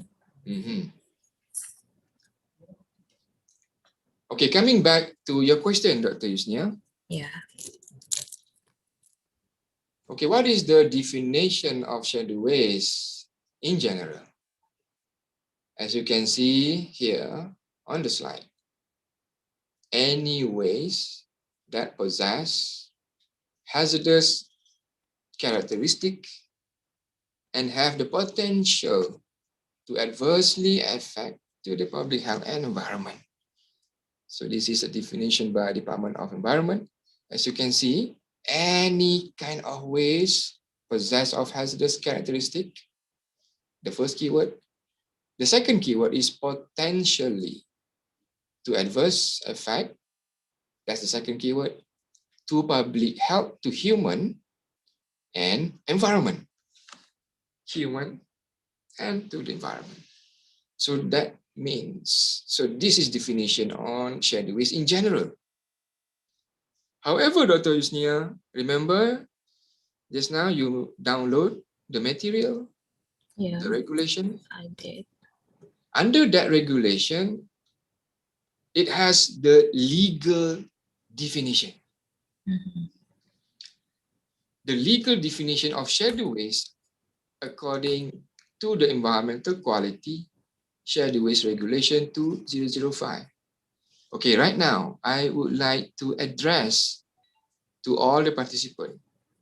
Can you able to find the definition of shadow waste according to the regulation 2005?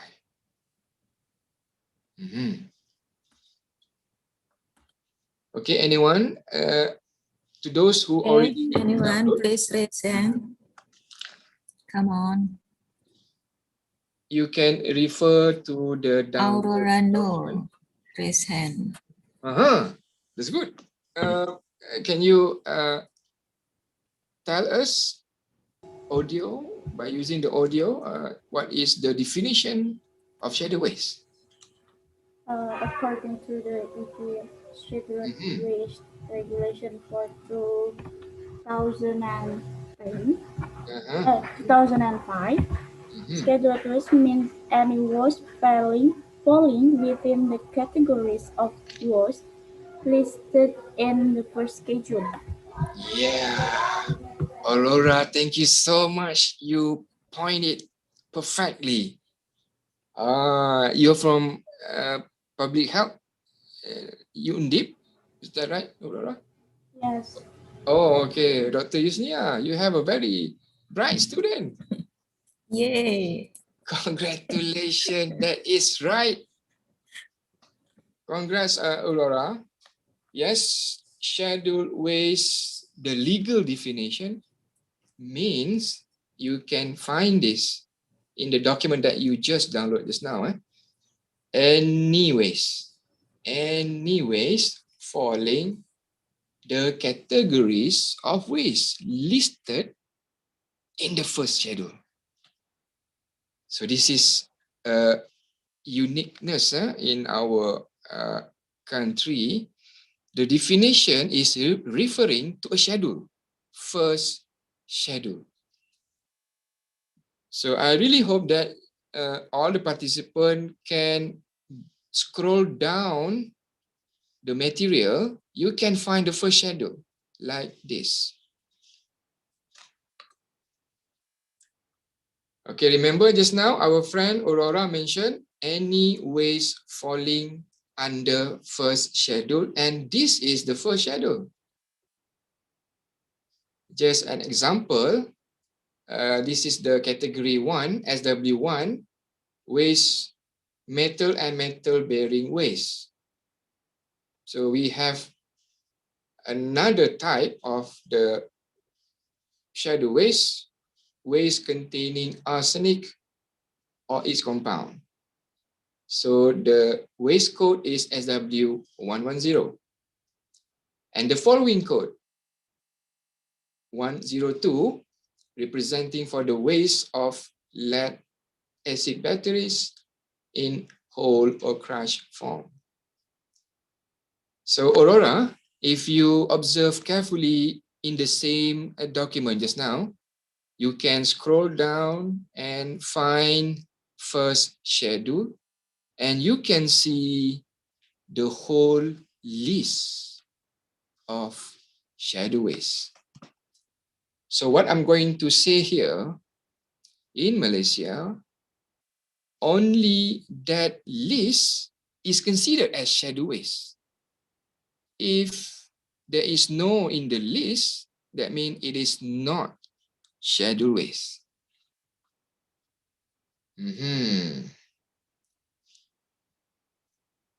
Okay, let us test our understanding. I would like to make a quiz. Okay, Dr. Yusnia, can we do a quiz?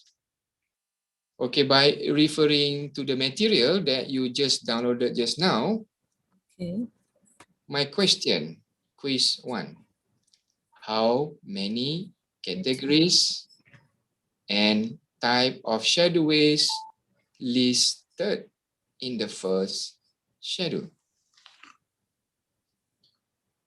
So I'm going to stop sharing and sharing my slido.com. Please take a moment.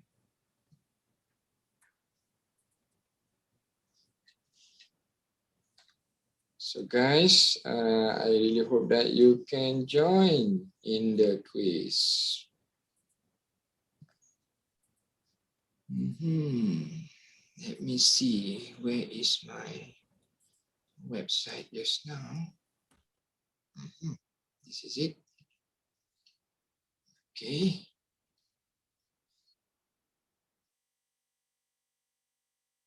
So this is the quiz.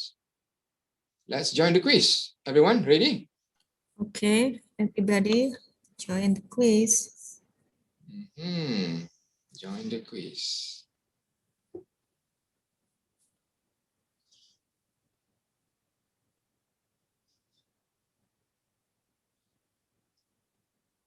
Okay, let me say again the quiz.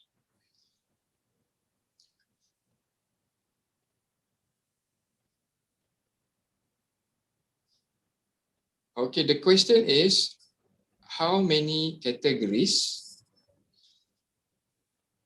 and how many type of schedule waste listed in the first schedule? I hope you guys can answer that. How many categories? Please answer.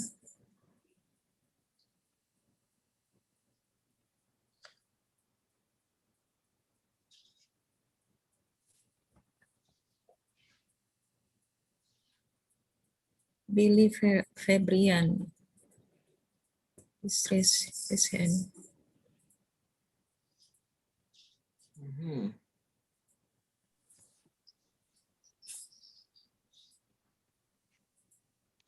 The answer is 5 categories and 77 types. Can you join the Slido? You can answer the slido.com. Yeah, that's right. Congratulations. Congratulations. Yay, congratulations, Billy. Billy, your name? You are from Undip. Once My again. student. They're having a very sharp mind, Dr. Yusenia. Congratulations to Billy. So for your information to all, if you look through carefully the first schedule in the document that you just downloaded just now, the total number of category is 5. SW1, SW2, SW3, SW4, and SW5. And the total number of type altogether, schedule waste listed in that list, that would be in total 77. 77. Yeah. Aura mentioned before. So congratulations. Hasrul Elvan. Okay, I'm going to get back to my slide.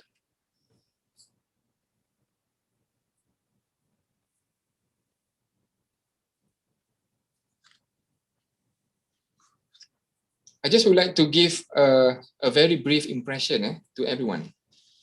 When we looking into schedule waste in Malaysia, in general, in 2018, the total generated schedule waste is about 235,085 metric ton. And from this document issued by the DOE, Department of Environment, in the Environmental Quality Report 2018, the state, the highest total generated of schedule waste would be Perak. So, Dr. Yusnia, my state right now, I'm staying in Pahang, so not that bad. In 2018, producing kind of, substantive. 11%. Okay, we move on. Remember just now, you look into the list, there is a code of the schedule waste, right? SW1, SW2, SW3, right? Okay, here is the statistic by the waste code. As you can see, in 2018, the highest waste code generated in Malaysia during that year would be SW205, Gibson, followed by dross slag, clinker ash. The third ranking would be heavy metal sludges, followed by spent lubricating oil. And lastly, the fifth is the spent mineral oil, what they mentioned, SW307. And if you refer to this report, 2018, there will be many lists, 6, 7, 8, 9, and so on and so forth. I just highlight the first top 5.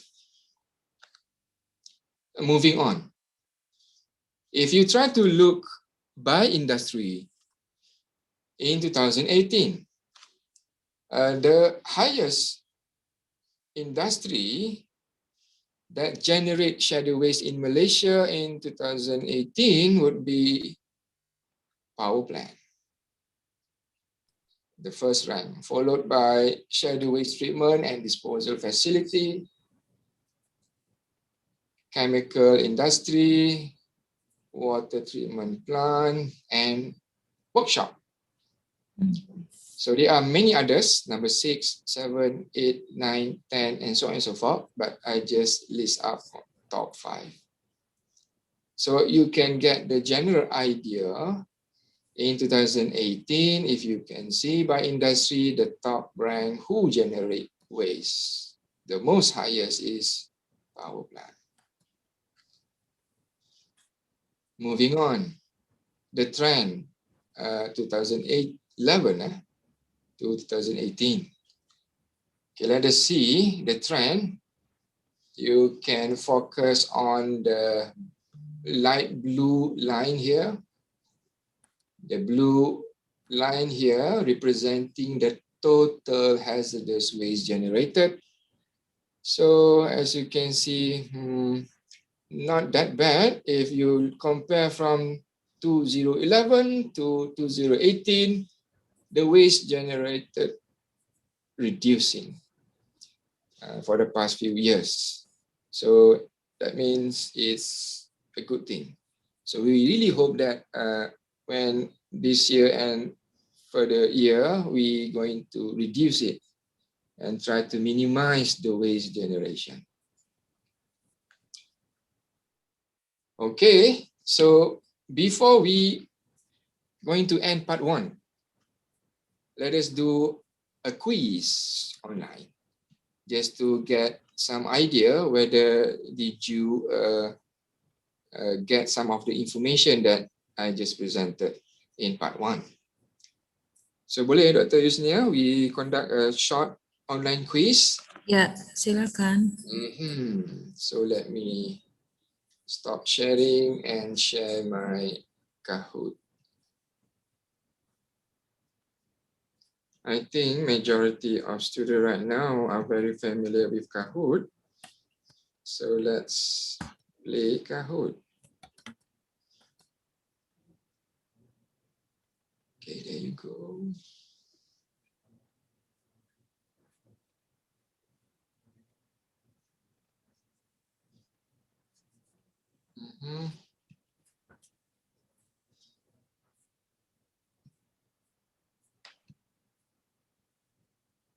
Okay, guys, can you see on your screen right now? Ya. Okay, please use your browser. Type kahoot.it and please enter the game pin 112-965.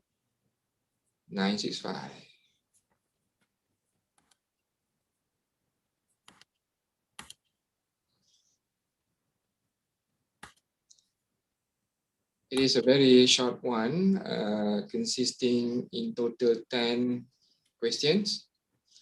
And we are going to see who's going to be the top scorer. Okay, I would like to invite all to participate in this quiz. So we have right now about nearly 20 participants. Let us give some more time for them to logging in the Kahoot. Almost 30 participants.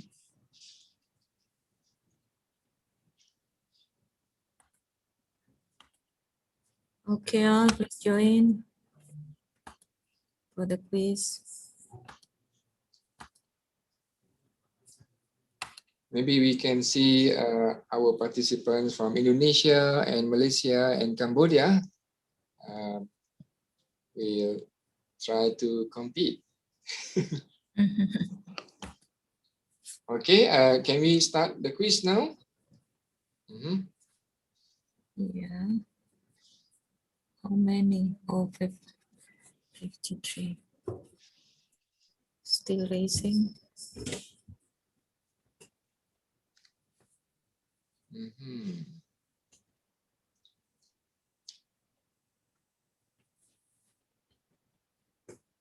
Okay. Dr. Yusnia, can we start the quiz? Yeah. Okay, let's start now. Get ready. Okay, guys. 10 questions. Question number 1.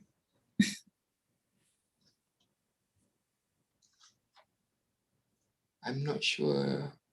Dr. Yusnia, okay. Yeah. Can you hear the background of the music? No. No.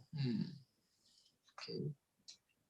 All right. So some of you, majority of you get the right answer. That's good. Shadow waves, Malaysia, we define as shadow waves. So right now, Shada ranking number 1. That's good. Next.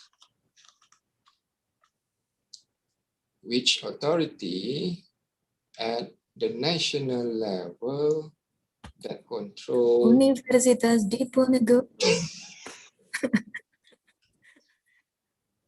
Okay, lucky. Hey, seriously, there's someone voting for Undip? Oh yeah? Seriously? Okay, anyway, luckily, majority getting the answer right. Okay, Yana going up, ranking number 1. Question 3. The Malaysian Environmental Quality Act was introduced in the year...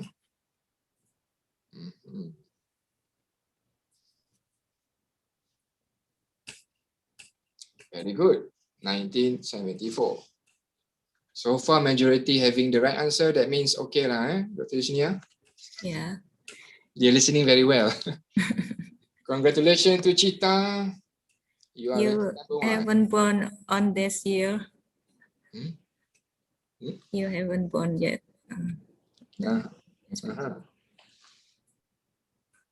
Okay, this question asking about the name of the specific regulation. Yeah, 2005, 1989 already revoked. So this will be the latest one. Okay, let's see. Chita still number 1. Yay. Question 5. This asking. These are shadow waves that commonly found in household at set. This is a tricky one. Sometimes we accidentally putting our shadow waves in the domestic waste. We cannot do that actually. We have to separate that. Yeah, majority still have a good answer. Very good. Chita still number 1.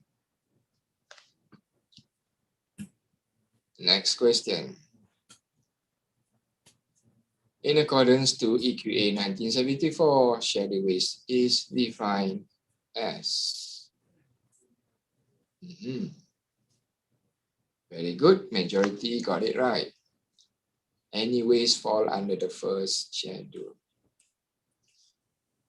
Unbelievable, Chita still holding ranking number 1. Okay. How many types of shadow waste listed in the first schedule?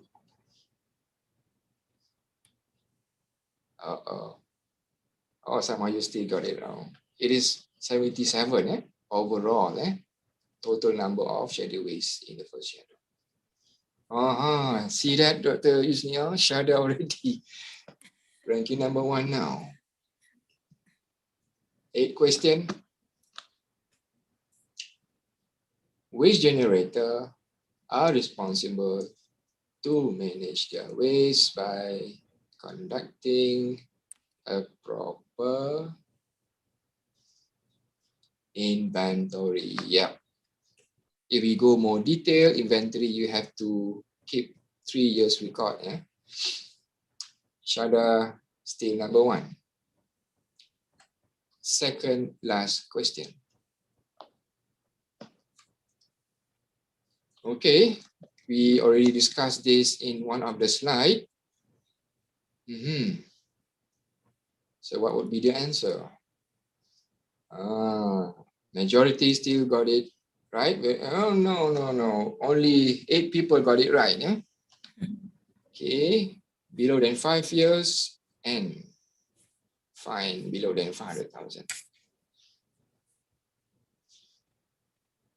Shada, still number 1. Okay, guys, get ready for the last question. Ready? There you go. The last question. Oh, I forgot.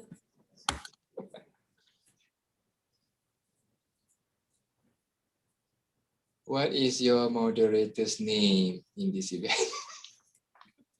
Dr. Yusnia, there are 2 people asking it wrongly. Answer it wrongly. Okay, let's see who's winning this game. Congratulations. Yeah, Putri. Number 3. Cita. Cita number 2. And the top scorer would be Shada. That's great. Belinda number 4. And I did not manage to get the names now. Congratulations, Shada, Chitra, and Putri. I'm not sure who they are, but most probably from your faculty, I think, Dr. Isnia. Okay, thank you so much to those who already participated in the quizzes now. So what I can see, majority of you are paying attention to my talk, as most of you getting majority the right answer. So I'm coming back to my slide now. So as you can see, the outcome I consider as achieved. Number 1, what is the government authority? I think you already know by now. Government authority who manage the waste in Malaysia is Department of Environment. Okay. And the second outcome, name the act and regulation. Okay, what is the name of the act? EQA 1974 is the act, the principal act.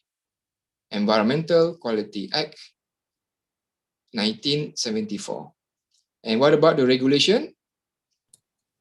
Just now you downloaded Environmental Quality Schedule Waste 2005. Okay. And the last objective is describe the legal definition. Just now, who was the name just now, Dr. Yusnia? Belly, the one who gave the right definition of legal. Schedule waste. Aurora, okay. Yes. Legal definition of schedule waste would be any waste that is falling under categories listed in first schedule. Okay, Dr. Yusnia. Yeah. The main session. Do you think we deserve a break? Okay, Dr. Yusnia, it's up to you. How many minutes you allow us for a break before we move on to the second part? Mbak Niki, berapa menit Mbak Niki? Berapa, 5 minit ke? I think I should find a water to drink. You could take a snack or drinks. Yeah, I should find a drink bottle. Can we take 3 minutes? Is that okay? Yeah, please. Okay. 5 minutes is also okay. Oh yeah.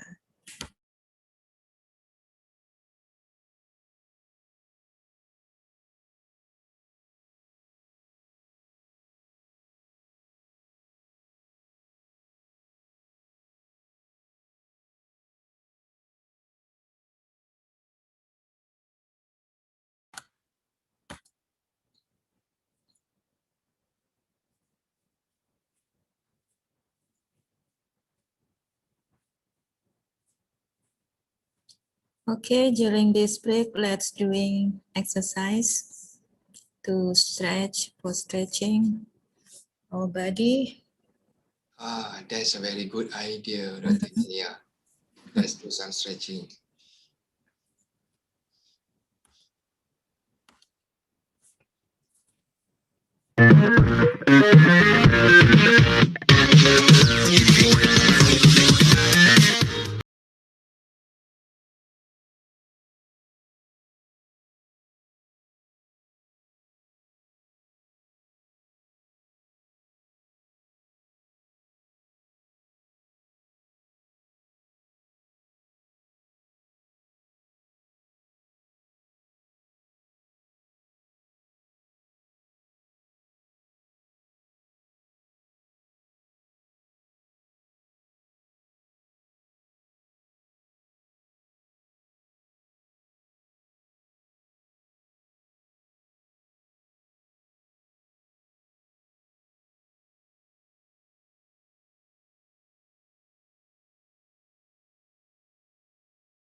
Okay, thank you, everybody.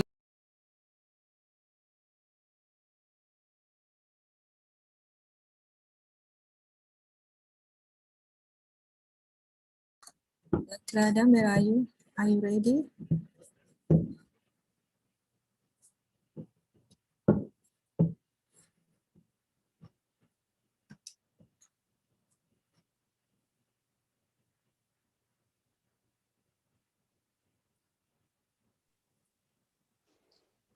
Okay, I'm back to the screen. Okay. So I think everyone already stretching up. We have a very wonderful dance by Undip. Is that a student? Student and lecturer. Very, created by the lecturer.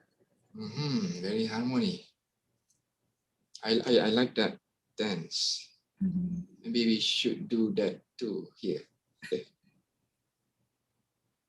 Okay, Dr. Yusnia, if you allow me, I can start back my presentation and share my screen.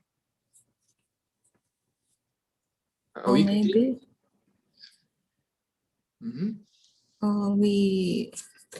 we jump to discussion or later? It is up to you. We can do now, and yeah, why not? Okay, so let's Maybe some of you have any question about the topic Part before. Mhm.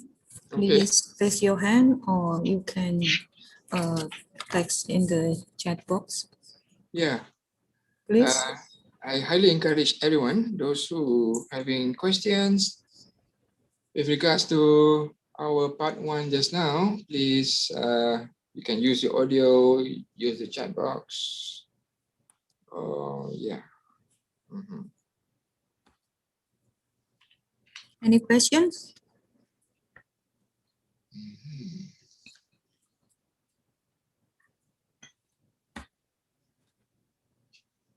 Hello, is it clear already for you?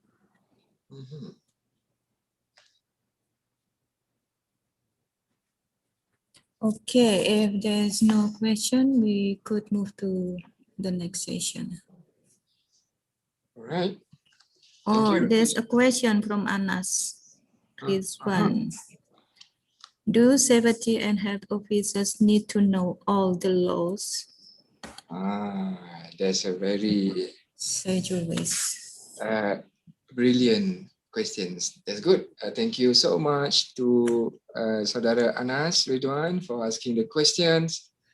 Yes, from my opinion, I would say yes, you have to know the law, and it doesn't mean that you need to remember everything. You will always able to refer to the book, to the Act book. By understanding the law clearly, it will help you to do your work in your organizations. And the most importantly, if you fulfill the law requirement, it will avoid from your organization being penalized. That would be the main point that why you need to follow the law.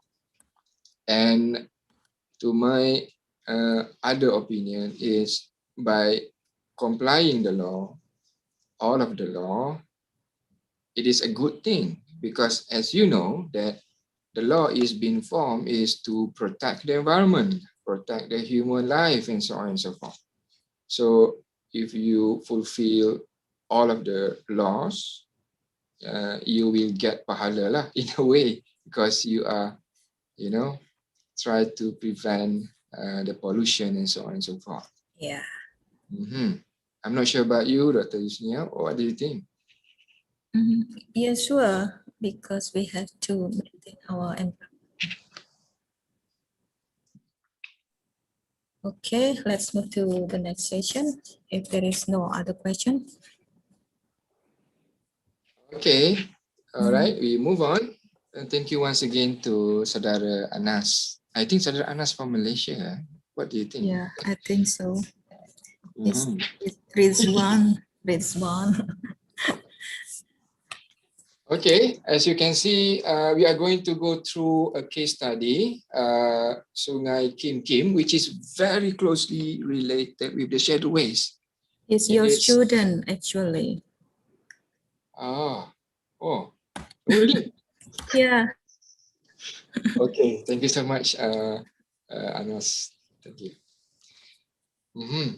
Okay, let's focus on the slide. In March 2019, Pasir Gudang became the national headline and captured the country's attention after thousands of people, most of them school children, were reported to have experienced severe breathing difficulties, fainting, vomiting, dizziness, and muscular cramp in the hand and legs after smelling an acrid and burning odor, presumably from toxic gases vapor. So as you can see, last 2-3 years ago, we had this incident. It is a sad story. Many of the victims were sent to the hospital for emergency medical treatment. And a few of them were admitted into the hospital for further observation and treatment.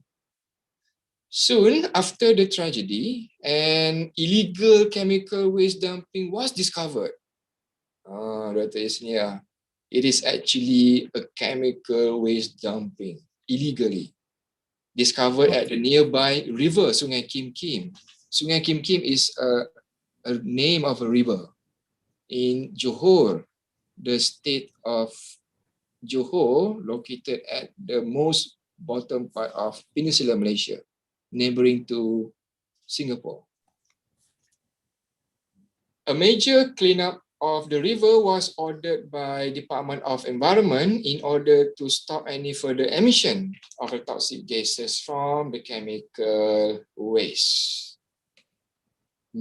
However, just a few months later, somewhere in June 2019, the same year, just past a few months, more school children were reported to experience similar symptoms in a larger number of schools in the area.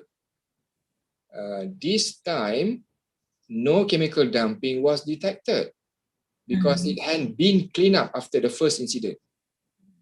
The second incident caused some doubt on whether the source of toxic gas was the Sungai Kim Kim or whether there was another source that had evaded detection. Although the number of cases was not as high as Sungai Kim Kim incident, it headlined the news. So for the benefit of participants, this case happening 2 times, the first wave and the second wave. So this is something like a very sad story for the nation. Okay, now let us go through the location. The location of Sungai Kim Kim. It is located at the Pasir Gudang in the state of Johor, where you can see that area. The land use of Pasir Gudang, majority, 38% is industry land use, industry area. And you also can see here the current buffer zone, various type of industries, depending to the type of industries. So I would like to say here, Pasir Gudang is one of the largest and the earliest port in the country. There are many factors in this context, and there are also many residential area, new residential area nearby to this location. And for your info, Dr. Yusnia, the proximity of the housing area and the public facility, including the schools, very near to the industry area. So that would be one of the main contributory factors that led to the Sungai Kim Kim had a poisoning incident. So basically, when the chemical found in the Sungai Kim Kim, the vapor are coming up from the river and disperse, fly to the neighboring residential area and to the schools nearby there. So in the report indicated that Sungai Kim Kim, there is a presence of acrylonitrile and benzene gases. And on the other hand, the gases reported in the second incident were acrylonitrile, this is very hard for me to, acrylonitrile and acrolein and methyl mercaptan. These chemicals are most likely used by the paint, plastic processors, and pesticide factories. Okay. So the adverse health effect in Sungai Kim Kim in March 2019, Sungai Kim Kim accident was one of the Malaysia's largest chemical emergency that affected around 5,000 people. And this incident was initially assumed to have been triggered by the illegal dumping of chemical waste into the river. So most of the people around that area has been exposed to the vapor, and the symptoms seen in the report, cases like dizziness, shortness of breath, nausea, eye irritation, chest pain, sore throats, and so many more. So it is a very, very shocking incident. And in Pasir Gudang, as I mentioned to you, the second incident a few months later in June 2019, affecting about 1,000 over people, whereby they can found this chemical. So is there any fatal case? Luckily, no casual. Okay. No casualty, no death, but some of them are warded in a longer period of time. Okay. So based on the ASM report 2019, Academy Science Malaysia, they report that the government formed up the task force specifically to look into this incident. So the task force suggesting some actions to be taken. Immediate actions, the task force suggests that the government should have more sophisticated and accurate equipment. For example, like the GCMS, gas chromatograph mass spectrometer, which is appropriate and reliable sampling system, like a mobile version that could be used on site during emergency incidents.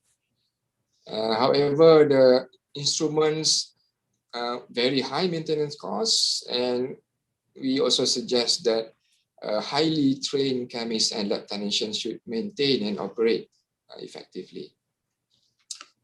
And for the short-term action, the task force also introduced multidisciplinary approach to be taken in the investigation. So it is very important to have a multidisciplinary approach to be taken in the investigation. The knowledge or potential of chemical involved is critically in early emergency response and treatment, as well as in determining the investigation. And the task force also recommend to have a chemical fingerprinting investigation. So that would be one of the other discipline which can contribute into the investigation processes. And some of the sensitive tests should be used for clinical analysis in blood and urine. So it is strongly good to have a multidisciplinary expert in dealing with emergency cases like this. And medium-term action, the task force also suggests to amend the definition of pollution in the EQA 1974. So just now we discussed about the Principal Act. So this is talking about the Principal Act, Environmental Quality Act 1974. However, in this context, they are referring to the definition of pollution. So the task force recommend that the minister amend the definition of pollution based on the definition that was found in the EQA 1974 before the amendment in 2012 to broaden the scope of pollution. So what I'm trying to say here, the definition of pollution should be broadened. And lastly, the long-term action. The task force recommend the ministry to implement some of the proposal, for example, like integrating chemical departments and group under the Occupation Safety and Health, and also under the Department of Environment, to establish a stronger statutory body to govern chemical management, such as Chemicals Management Commission. So that would be one of the suggestions made by the task force. So there are many more suggestions in the report. I just highlight a few points only in our seminar. Okay, so that's all I would like to share with you. And before we open up for discussion or question and answer for part 2, I would like to acknowledge firstly to Faculty of Public Health, Universitas Diponegoro, for inviting me today, and to my Faculty of Civil Engineering Technology, University Malaysia Pahang, and also to my colleague in Center of Instructional Resources and E-Learning, who assist me today for the connections and the facility. And lastly, to the Department of Environment Malaysia for the data. I pass it over to you, Dr. Yusnia. Okay, thank you very much, Dr. Adam. That was the presentation, and now we go to the next session, which is discussion. Okay, if anybody has question, please raise your hands. Maybe you want to compare what about in Indonesia and Malaysia. This would be very interesting. Please share your idea. Are you asking me, Dr. Yusnia, or to the participant? No, to the participant. Oh. Okay. You are already share much. Yes. I haven't heard from my master students. There is a master anybody student. here? Anybody? Or maybe our fellow friends from Cambodia? Yeah, sure. Please raise your hand from Cambodia if you want to share anything about this. Maybe you would like to share how to manage schedule waste in your country. We should have a collaboration together with the Cambodian University. Yeah. Anybody, please? Hello? I'm not sure if I can open up my camera. Let me try that now. Okay.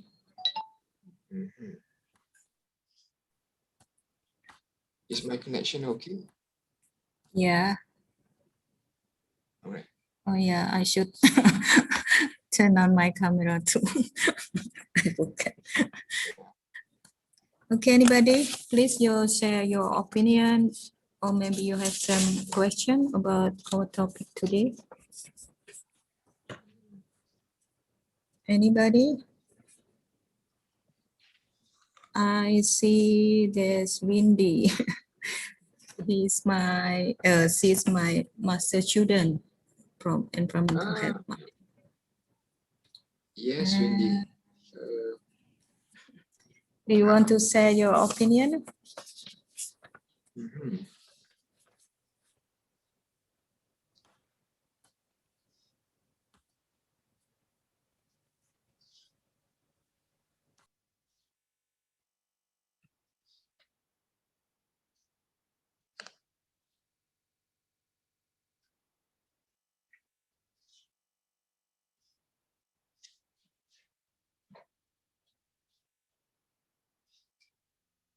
Or maybe if you have a future question, you may also email to me.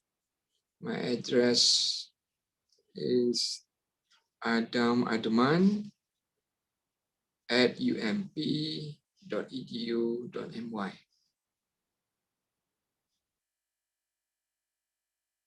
Yeah.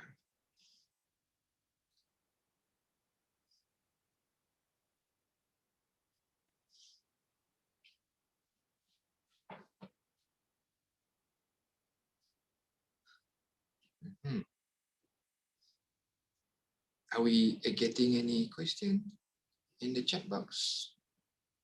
No, I think.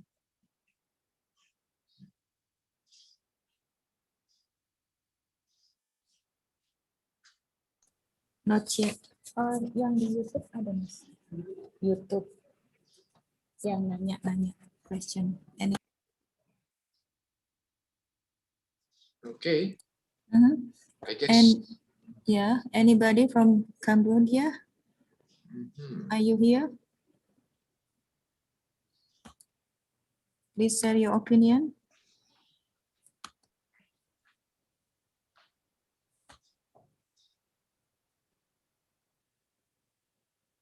Or maybe I see my ex-student from Master Mohammad Pujianto. Are you there? Yes. Don't you want to ask some question? Or is it clear for you? Enough. Okay. Enough. Or maybe you want to enough. ask questions out of the topic?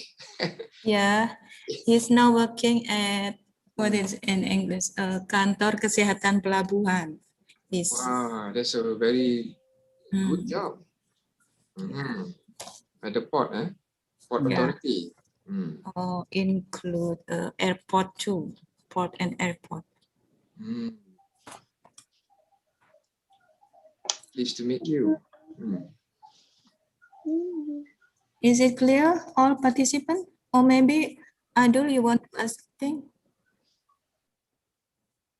Our moderator today, our MC, our host today, Adul, please.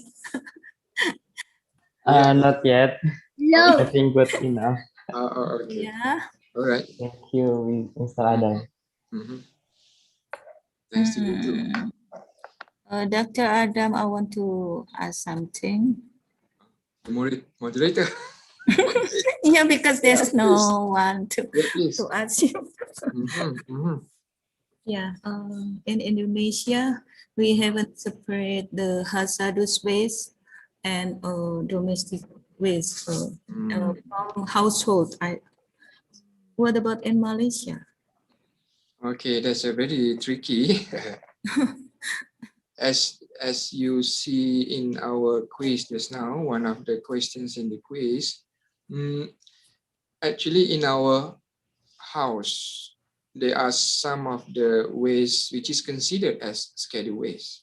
Yeah, right. For example, like cell phone Batteries,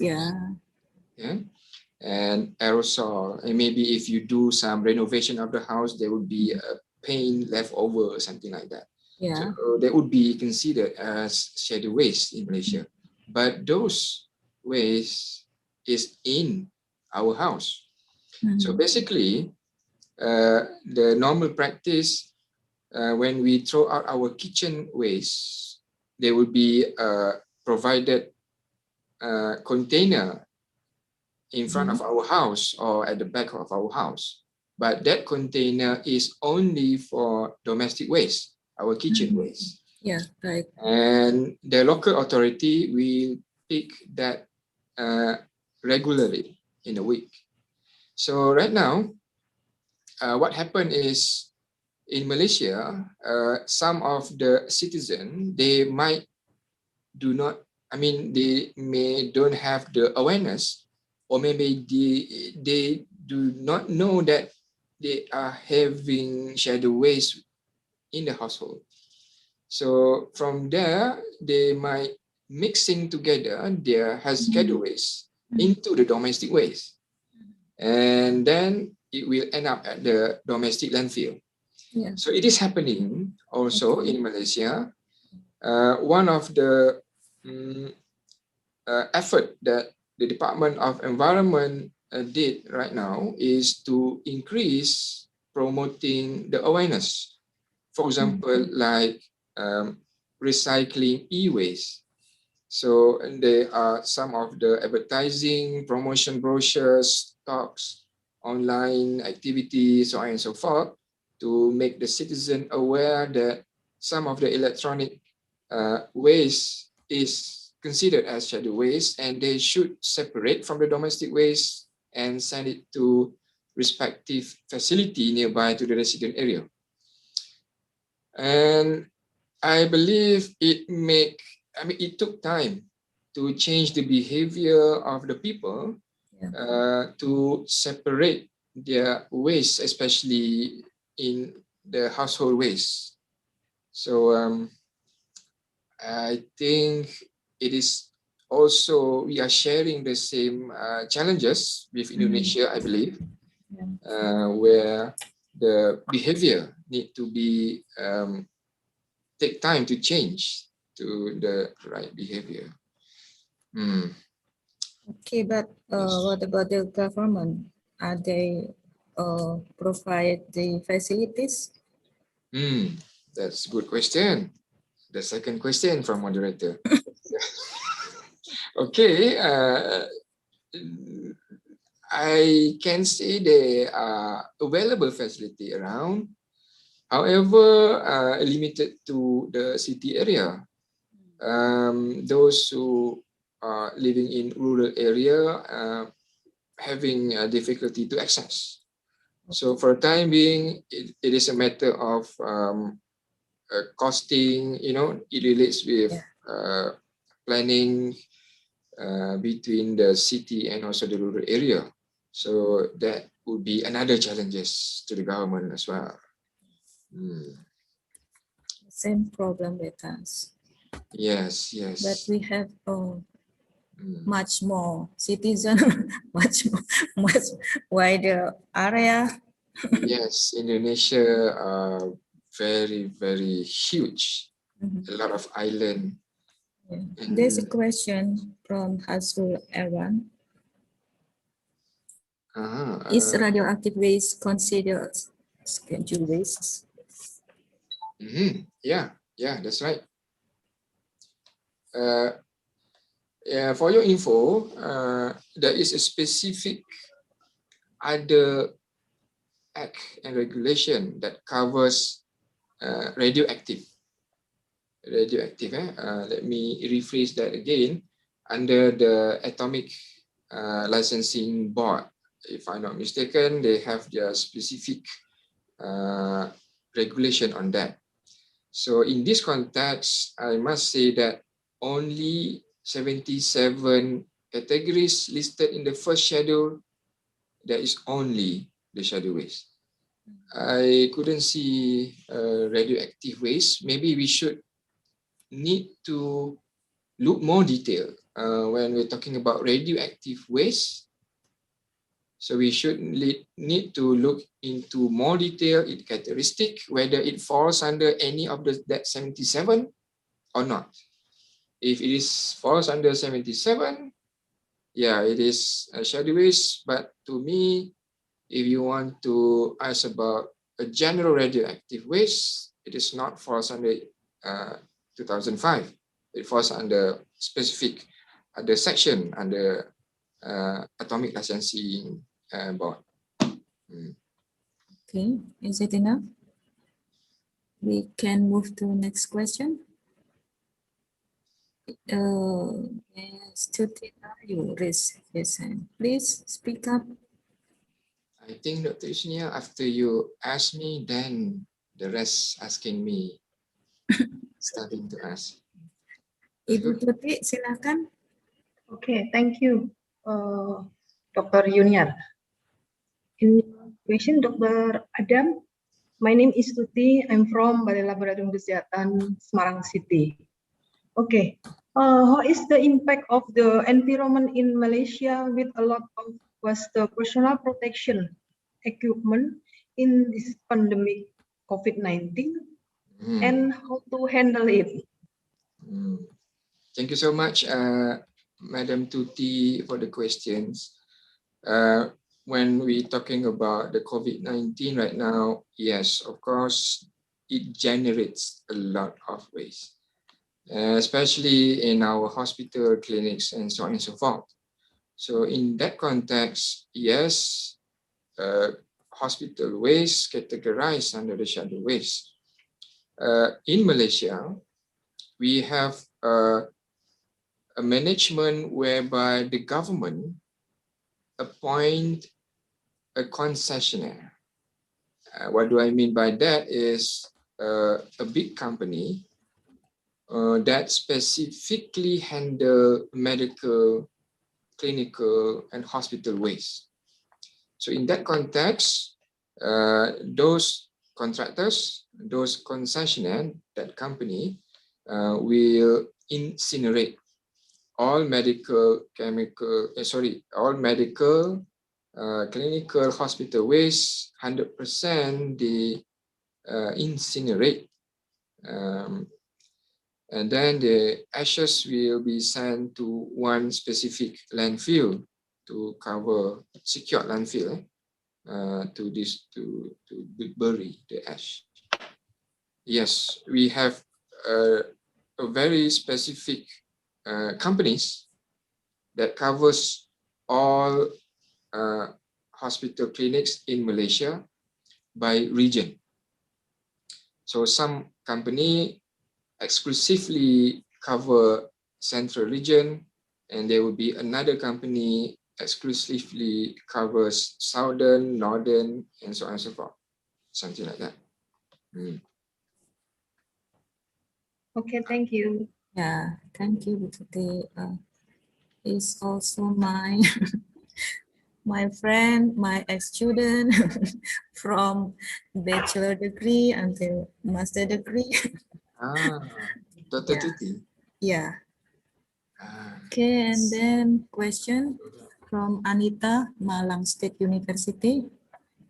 I want to ask, how is the management of mining-related waste in Malaysia? Does anything have impact on society? How can government regulation on industry really formally regulate waste management so that it will not greatly damage the environment and society? That's a very long one. Let me try to look again the chat box. Is it in the chat box? Yeah. Fadlullah. Oh, yeah, I can see that. The question from YouTube streaming, live streaming. Mining related waste. Yes, you're right. Question number one regarding on mining related to waste. Yes, there are waste that coming up or generated in the mining industries. It is falls under shadow waste. It is part of the 77 type too. So for your info, Anita, I'm going to cover that in the next series eventually. What do I mean by that? Under the provision 2005, it will tell us how to manage the waste from every sectors. For example, just to highlight now, some of the transporter that involved must be licensed by the department, and then the movement of that waste from the origin location to the site, to the treatment center must be notified, and the waste card should be ready, and that would be some of the requirement. It is long requirement, but to give you some insight, in Malaysia, for your info, Dr. Yusnia, shadow waste, there will be only one place to end up. Quality Alam. There is a company appointed by the government to manage the secure landfill for scheduled waste for the whole country. So all industry need to send their scheduled waste to Quality Alam for a treatment and for the secure landfill. And let me go through the following question. Impact on society. Yes, there is surely an impact. If the waste from the mining area does not follow the regulation, what do I mean not follow by the regulation? That means the storage area does not follow the requirement. The transportation does not follow only registered contractors. So what do I mean by that? There will be possibility and illegal dumping. Yeah. Remember the case study that I shared with you guys just now? If one contractor does not registered by the DOE, Department of Environment, so nobody able to monitor that. So by not following the regulation, it will give an opportunity for that unregistered company to dump at not designed location. So it will potentially an illegal dumping may occur. So as you can see just now in the case study. Yeah. And what does the government do? So what the government do right now, they are trying to promote the public, try to empower the public to be the eyes and the ear for the government. So let's say that anybody accidentally witness something wrong is in that location, they can report directly to the Department of Environment.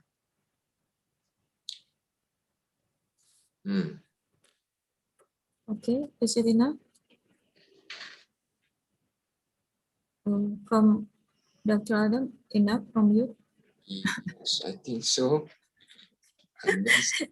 Please, is there any question? I wanna ask. Yeah. Okay. Yeah. Hello, Mr. Adam. I wanna ask you some question. Is there difference between scheduled waste management and electronic waste management in Malaysia? Okay, thank you so much for the question, Mr. MC Fatullah. If you look back to our first schedule, remember the regulation 2005 that you download just now, electronic waste, it is one of the types, SW110. That means if you look into the first schedule, the waste code SW110, the descriptions is related to electronic waste. So electronic waste, yes, it is scheduled waste in Malaysia. I want to share one point to Fatullah. Remember I told you this regulation 2005 and then replacing regulation 1989. Remember that slide? The regulation 1989 has been revoked and changed to regulation 2005. Remember? Yeah. Okay. For your info, Fatullah, electronic waste newly listed in the first schedule starting 2005. Before 2005, electronic waste does not fall under schedule waste. Okay. So the new amendment, the new regulation 205 already include electronic waste as part of the shadoways under the first shadow, that is SW110. Okay, thank you, Dr. Adam, for answering the Thank you, question. Mr. Adam. Thank you so much. Yeah. Anybody want to ask more questions? Okay, one again. Okay. Yeah. Okay, thank you, Dr. Adam. Connect the air pollution. How does stakeholder in Malaysia anticipate making the rules, and what can we do to help this activity? Are you addressing the air pollution, Dr. Tuti? Is it air, the udara? Yeah. Oh, okay, all right. Thank you so much for that questions. Udara, it is out of the scope from our first series, because first series is talking about shadoways. As you know that, remember the website that we do the demonstration, there is another regulation which is cover only air pollution. The clean air regulations, if I'm not mistaken, 2014, the new one. So in that context, yes, the government regulate air pollution through that specific regulations, clean air. So in that context, for instance, those industries, they should have a treatment system at their organization, and they need to do reporting regularly, and there are so many other requirements under that regulations. So if you like, I can have another series on regulation for air next time. Next time to be continued. Thank you. Okay, thank you. Is there any question or enough? Yeah, I may suggest, Dr. Tuti, you can look through our website. Remember when we did the demonstration, and we can download that regulation from there. Then you can compare with the regulation in place, implement in Indonesia. The Clean Air Regulation 2014, yeah, if I'm not mistaken. Let me see. Okay. Thank you. Bu Tuti, cukup? Okay. The for green also campus okay. activity, how? Yeah. Can you repeat? For green campus activity, how to do? What to do to achieve green campus? Green campus. Green campus. Yeah. That's a very good question. As our university looking for ranking, especially the green ranking, the new ranking. Well, in that case, to me, I give a comment in general. Can is it possible in general comment? Yeah. Okay. To materialize the idea to have a very effective green campus, it requires a very high commitment from every stakeholders. For example, what do I mean by stakeholders? Is the top management of the university, all the academic and administrative staff, also include the student as well. So these stakeholders have to play their role in making sure the objective to have a very green campus realistic.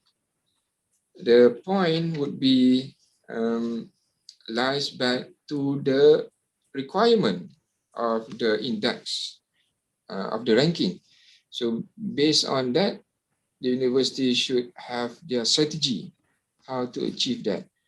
So my advice is try to look on the requirement, and from there to form a special task force by including every stakeholder in the committee. Then we can have a bigger idea how to implement and towards to achieving green campus. That is just my general opinion. Yeah. Okay, Bu Tuti. Thank you, Yeah. Dr. Adam. Thank you to you too. Yeah. My son is alumni UTP. I like the campus. Okay, UTP in Skudai, Johor. Yes, Mahathir have. Di selatan tu, dekat Singapore. University Petronas Malaysia. Oh, UTP, Perak. Yes. Di Perak, Central Perak, region. yes. Yeah. Yeah. Thank you, Dr. Adam. Sure. Ya, terima kasih Bu Tuti for your information. She's now working as in health laboratory, in Semarang. Okay, everybody. Is there any question you want to ask to Dr. Adam before we close this seminar? Any question? Okay, I think it's enough. Thank you. Mrs. Yusniar, Oh yeah. I think Belinda wanna ask some question. Who? Belinda. Belinda. Yeah. Please. Okay. Please, Belinda, speak up. Thank you, Mrs. Yusnia, for the session. And hi, Dr. Adam. My name is Belinda, and nice to meet you. First, I want to say thank you for this insightful session because I learned so many new things, especially about the Malaysia regulation. And I really admire your country because it seems like your government really put attention to the public health. And I saw that in the website that you gave us earlier that there's some news about an e-waste that pop up there. And here in Indonesia, I guess it is not one of the priority issues here since I didn't read so many news here yet. But I just aware that an e-waste is really dangerous for us because I saw and read some news on the Mongabay platform and it affecting people's health on India or Africa, I guess. And regarding the current situation that we are in digital era with so many online classes that need laptop, computers, and smartphone, and of course it will increase the e-waste. I want to say, I just want to ask that how your government raise awareness about e-waste and what the steps the government already do and what the strategic planning may be in 5 years ahead about this electronic waste management in Malaysia. Thank you. All right, Belinda, thank you so much for your questions. I also admire your questions. I think maybe 2-3 questions in one. Yeah. For your info, as I mentioned earlier, the awareness to educate our citizens is a very important factor. To me, that would be the crucial part. So to change behavior, it's very challenging and it takes a longer time. So from the government side, especially the Department of Environment, as you seen on the website, they continuously advertise and promoting the information with regards to e-waste and the management. And beside that, the department also introduced a club, environmental club, that public can join freely and participate the event. So that club also is one of the as an agent to disseminate proper informations to the citizen and doing programs and activity with the community and also with the industries and partnering with NGO. That's another point. And furthermore, just to address how important education, environmental education in our country, the department in every state, they have the education unit. So that unit, that specific unit, will go down to the community, visits to the school, making program and so on and so forth, to engage with the various stakeholders. And there are so many activities, for example, like collaborations with the private sectors, especially those manufacturers, to discuss and to have like a take-back system. And besides that, to provide a facility. What do I mean by that? Engagement, a close relationships between the industry and the government. And that would be part of the activity. And furthermore, the budget. As you know, budget is very important to make sure that we can running a program and so on. So the department are striving very hard to make sure that the allocations budget for every year in making those programs.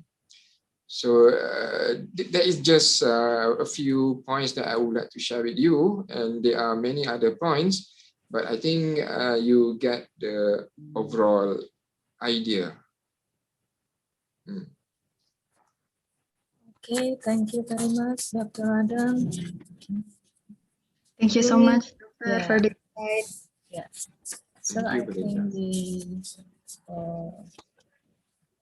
we come to the last session. Thank you for the Dr. Adam for the presentation. It's very recent. Okay, if you still want to, is there you want to add more about this? Maybe we can conduct next session to be continued to the next session. Okay. Thank you very much. Hopefully that the information about schedule. And to all the participants, on behalf of University Malaysia Pahang, I also would like to apologize for the technical issue just now.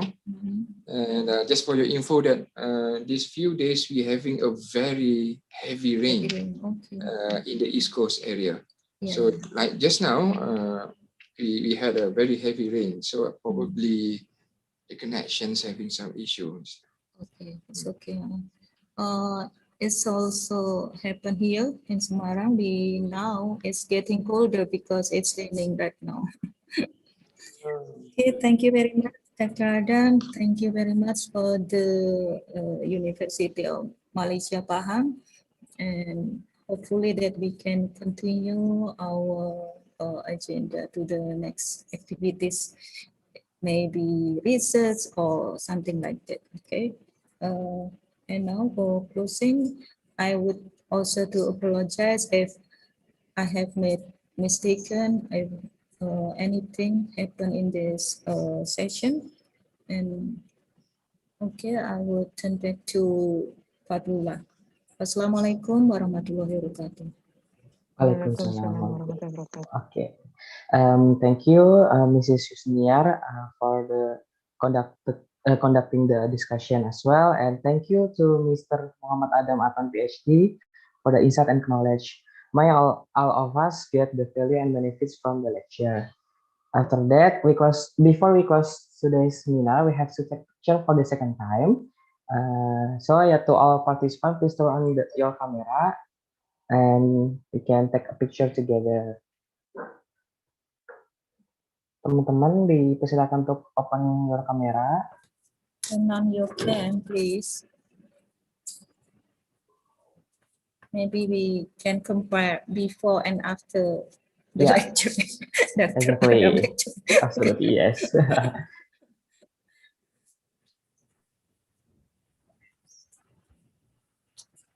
Teman-teman, silakan kameranya dihidupkan. Kita foto bersama sebelum kita tutup. Have you filled the presentation form? All of you, please don't forget, so we can share to you our certificate. Yep. Please fill in the present to claim your certificate. Okay. Mulai, bisa dikasih aba-aba. Aduh. Ya belum, slide 2 masih banyak. Ayo dicalakan kameranya. Teman-teman, don't be shy. Oh, don't be shy, please turn on your camera.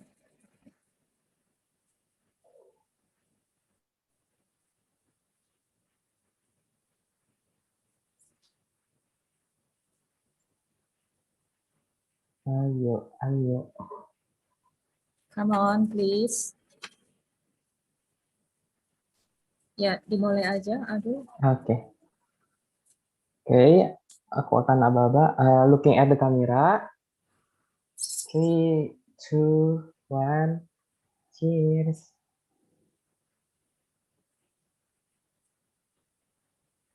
Okay. For the second slide, looking at the camera. In 3, 2, 1. Cheers. Okay. Then third slide until 6th slide is blank. So yeah, thank you for the photo session. Okay, well, thank you. Finally, we arrived at closing session. Once again, I would like thank you to Mr. Mohammad Adman, PhD, as our speaker today. Thank you, Mrs. Dr. Yusniar Hani Darudianti, SKMKes, as our moderator. Thank you, Mr. Dr. Budiono, SKMKes, as Dean of Public Health Fakulti. And thank you to Mr. Dr. Rula Zule, SKMKes, Mr. Dr. Insinyur Musitra Harjo, MSI, Mr. Dr. Soehartono, MKes, Mr. Dr. Lingkungan Insinyur Tujoko, MSI, Mrs. Dr. Anda Sulistiani, MKes, Mrs. Dr. Oni Setiani, PhD, Mrs. Dr. Anda Nur Endah Wayunisi, MS, and Mrs. Niki Asaurina Yunita Dewanti, SKMKes. And thank you to University students of Diponegoro Universities, especially from Environmental Health Department. Thank you, University students of Universiti Malaysia Pahang, especially from Fakulti Teknologi, Kejuruteraan, Awan. Thank you to participants representative from the Universiti Malaysia Pahang. And for the last, thank you to all of the participants who joined at this meeting room. Thank you for trusting me to deliver this seminar. Stay safe and stay healthy. See you on another event. I'm Fadila and checking out. Wabillahi taufiq wal hidayah. Wassalamualaikum warahmatullahi wabarakatuh. Waalaikumsalam warahmatullahi wabarakatuh. See you again in the next session. Bye. Thank you, Mr. Adam. Yeah. Bye-bye, Dr. Adam. See you. Thank you, Mrs. Yusniar. Thank you all.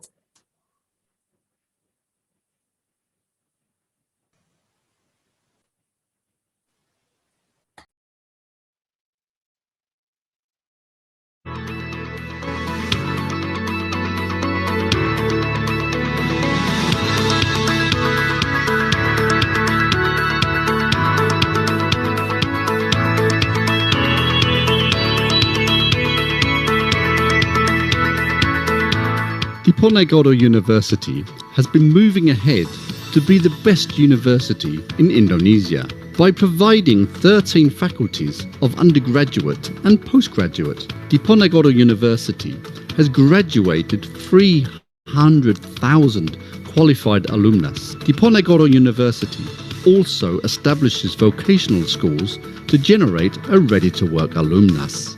holding the fighting values of Pangaran Diponegoro, such as honest, brave, fair and attentive, Diponegoro University keeps producing excellent alumnus nationally and internationally, while also contributing in the development of knowledge, technology, art, culture and exercise.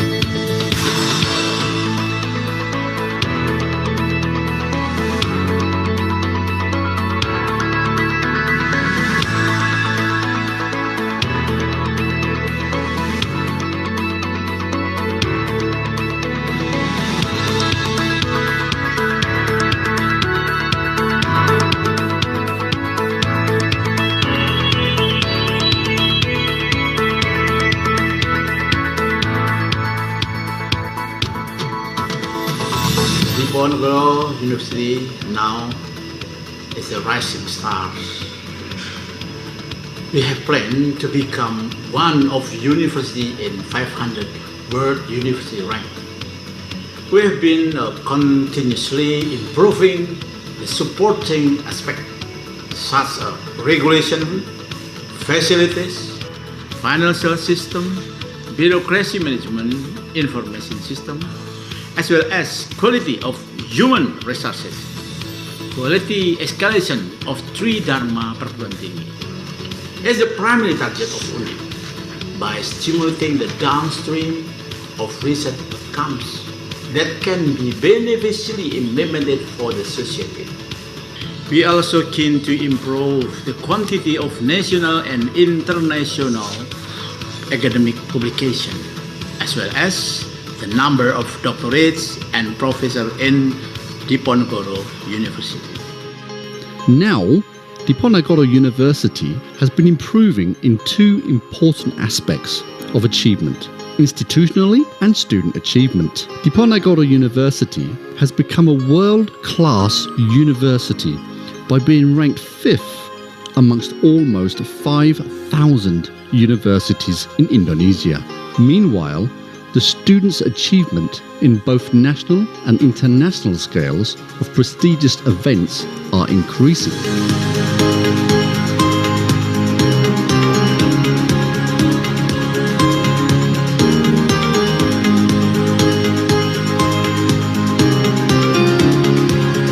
The vision to be an eminent research university is supported by the continued increase of research funding.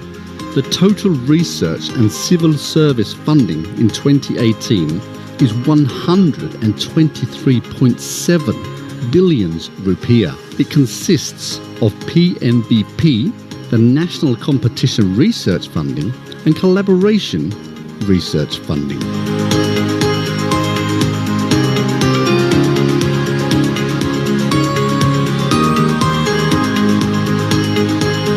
The intellectual property right becomes the indicator of significantly improved research. The patent consists of simple patent, patent, international patent, software, and invention legal letter. To support the academic process, Diponegoro University has been improving the student facilities. Thus, the students will not only get the knowledge, but also the actualization space.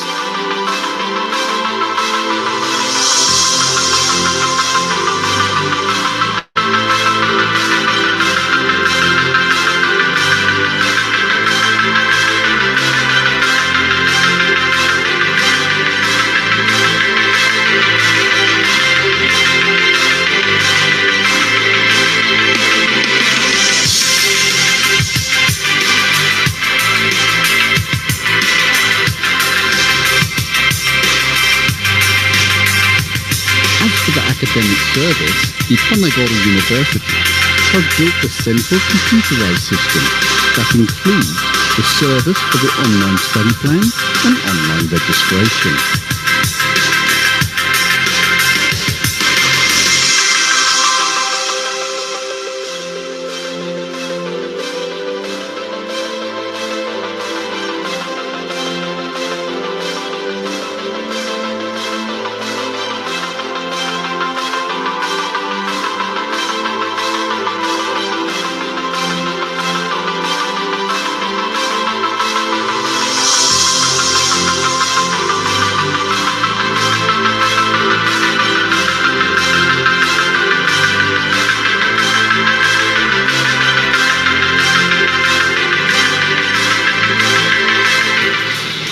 Kompetisi di Undip yang sportif dan konstruktif memacu saya untuk terus berprestasi dalam akademik maupun non-akademik. Didukung dengan fasilitas umum dan keakademikan yang lengkap. Sehingga membawa Undip masuk 10 besar universitas terbaik di Indonesia. Undip berada di daerah beragam budaya yang harmonis. Yang pastinya Undip lebih baik. Undip lebih baik. Bagaimanapun, Undip pasti lebih baik.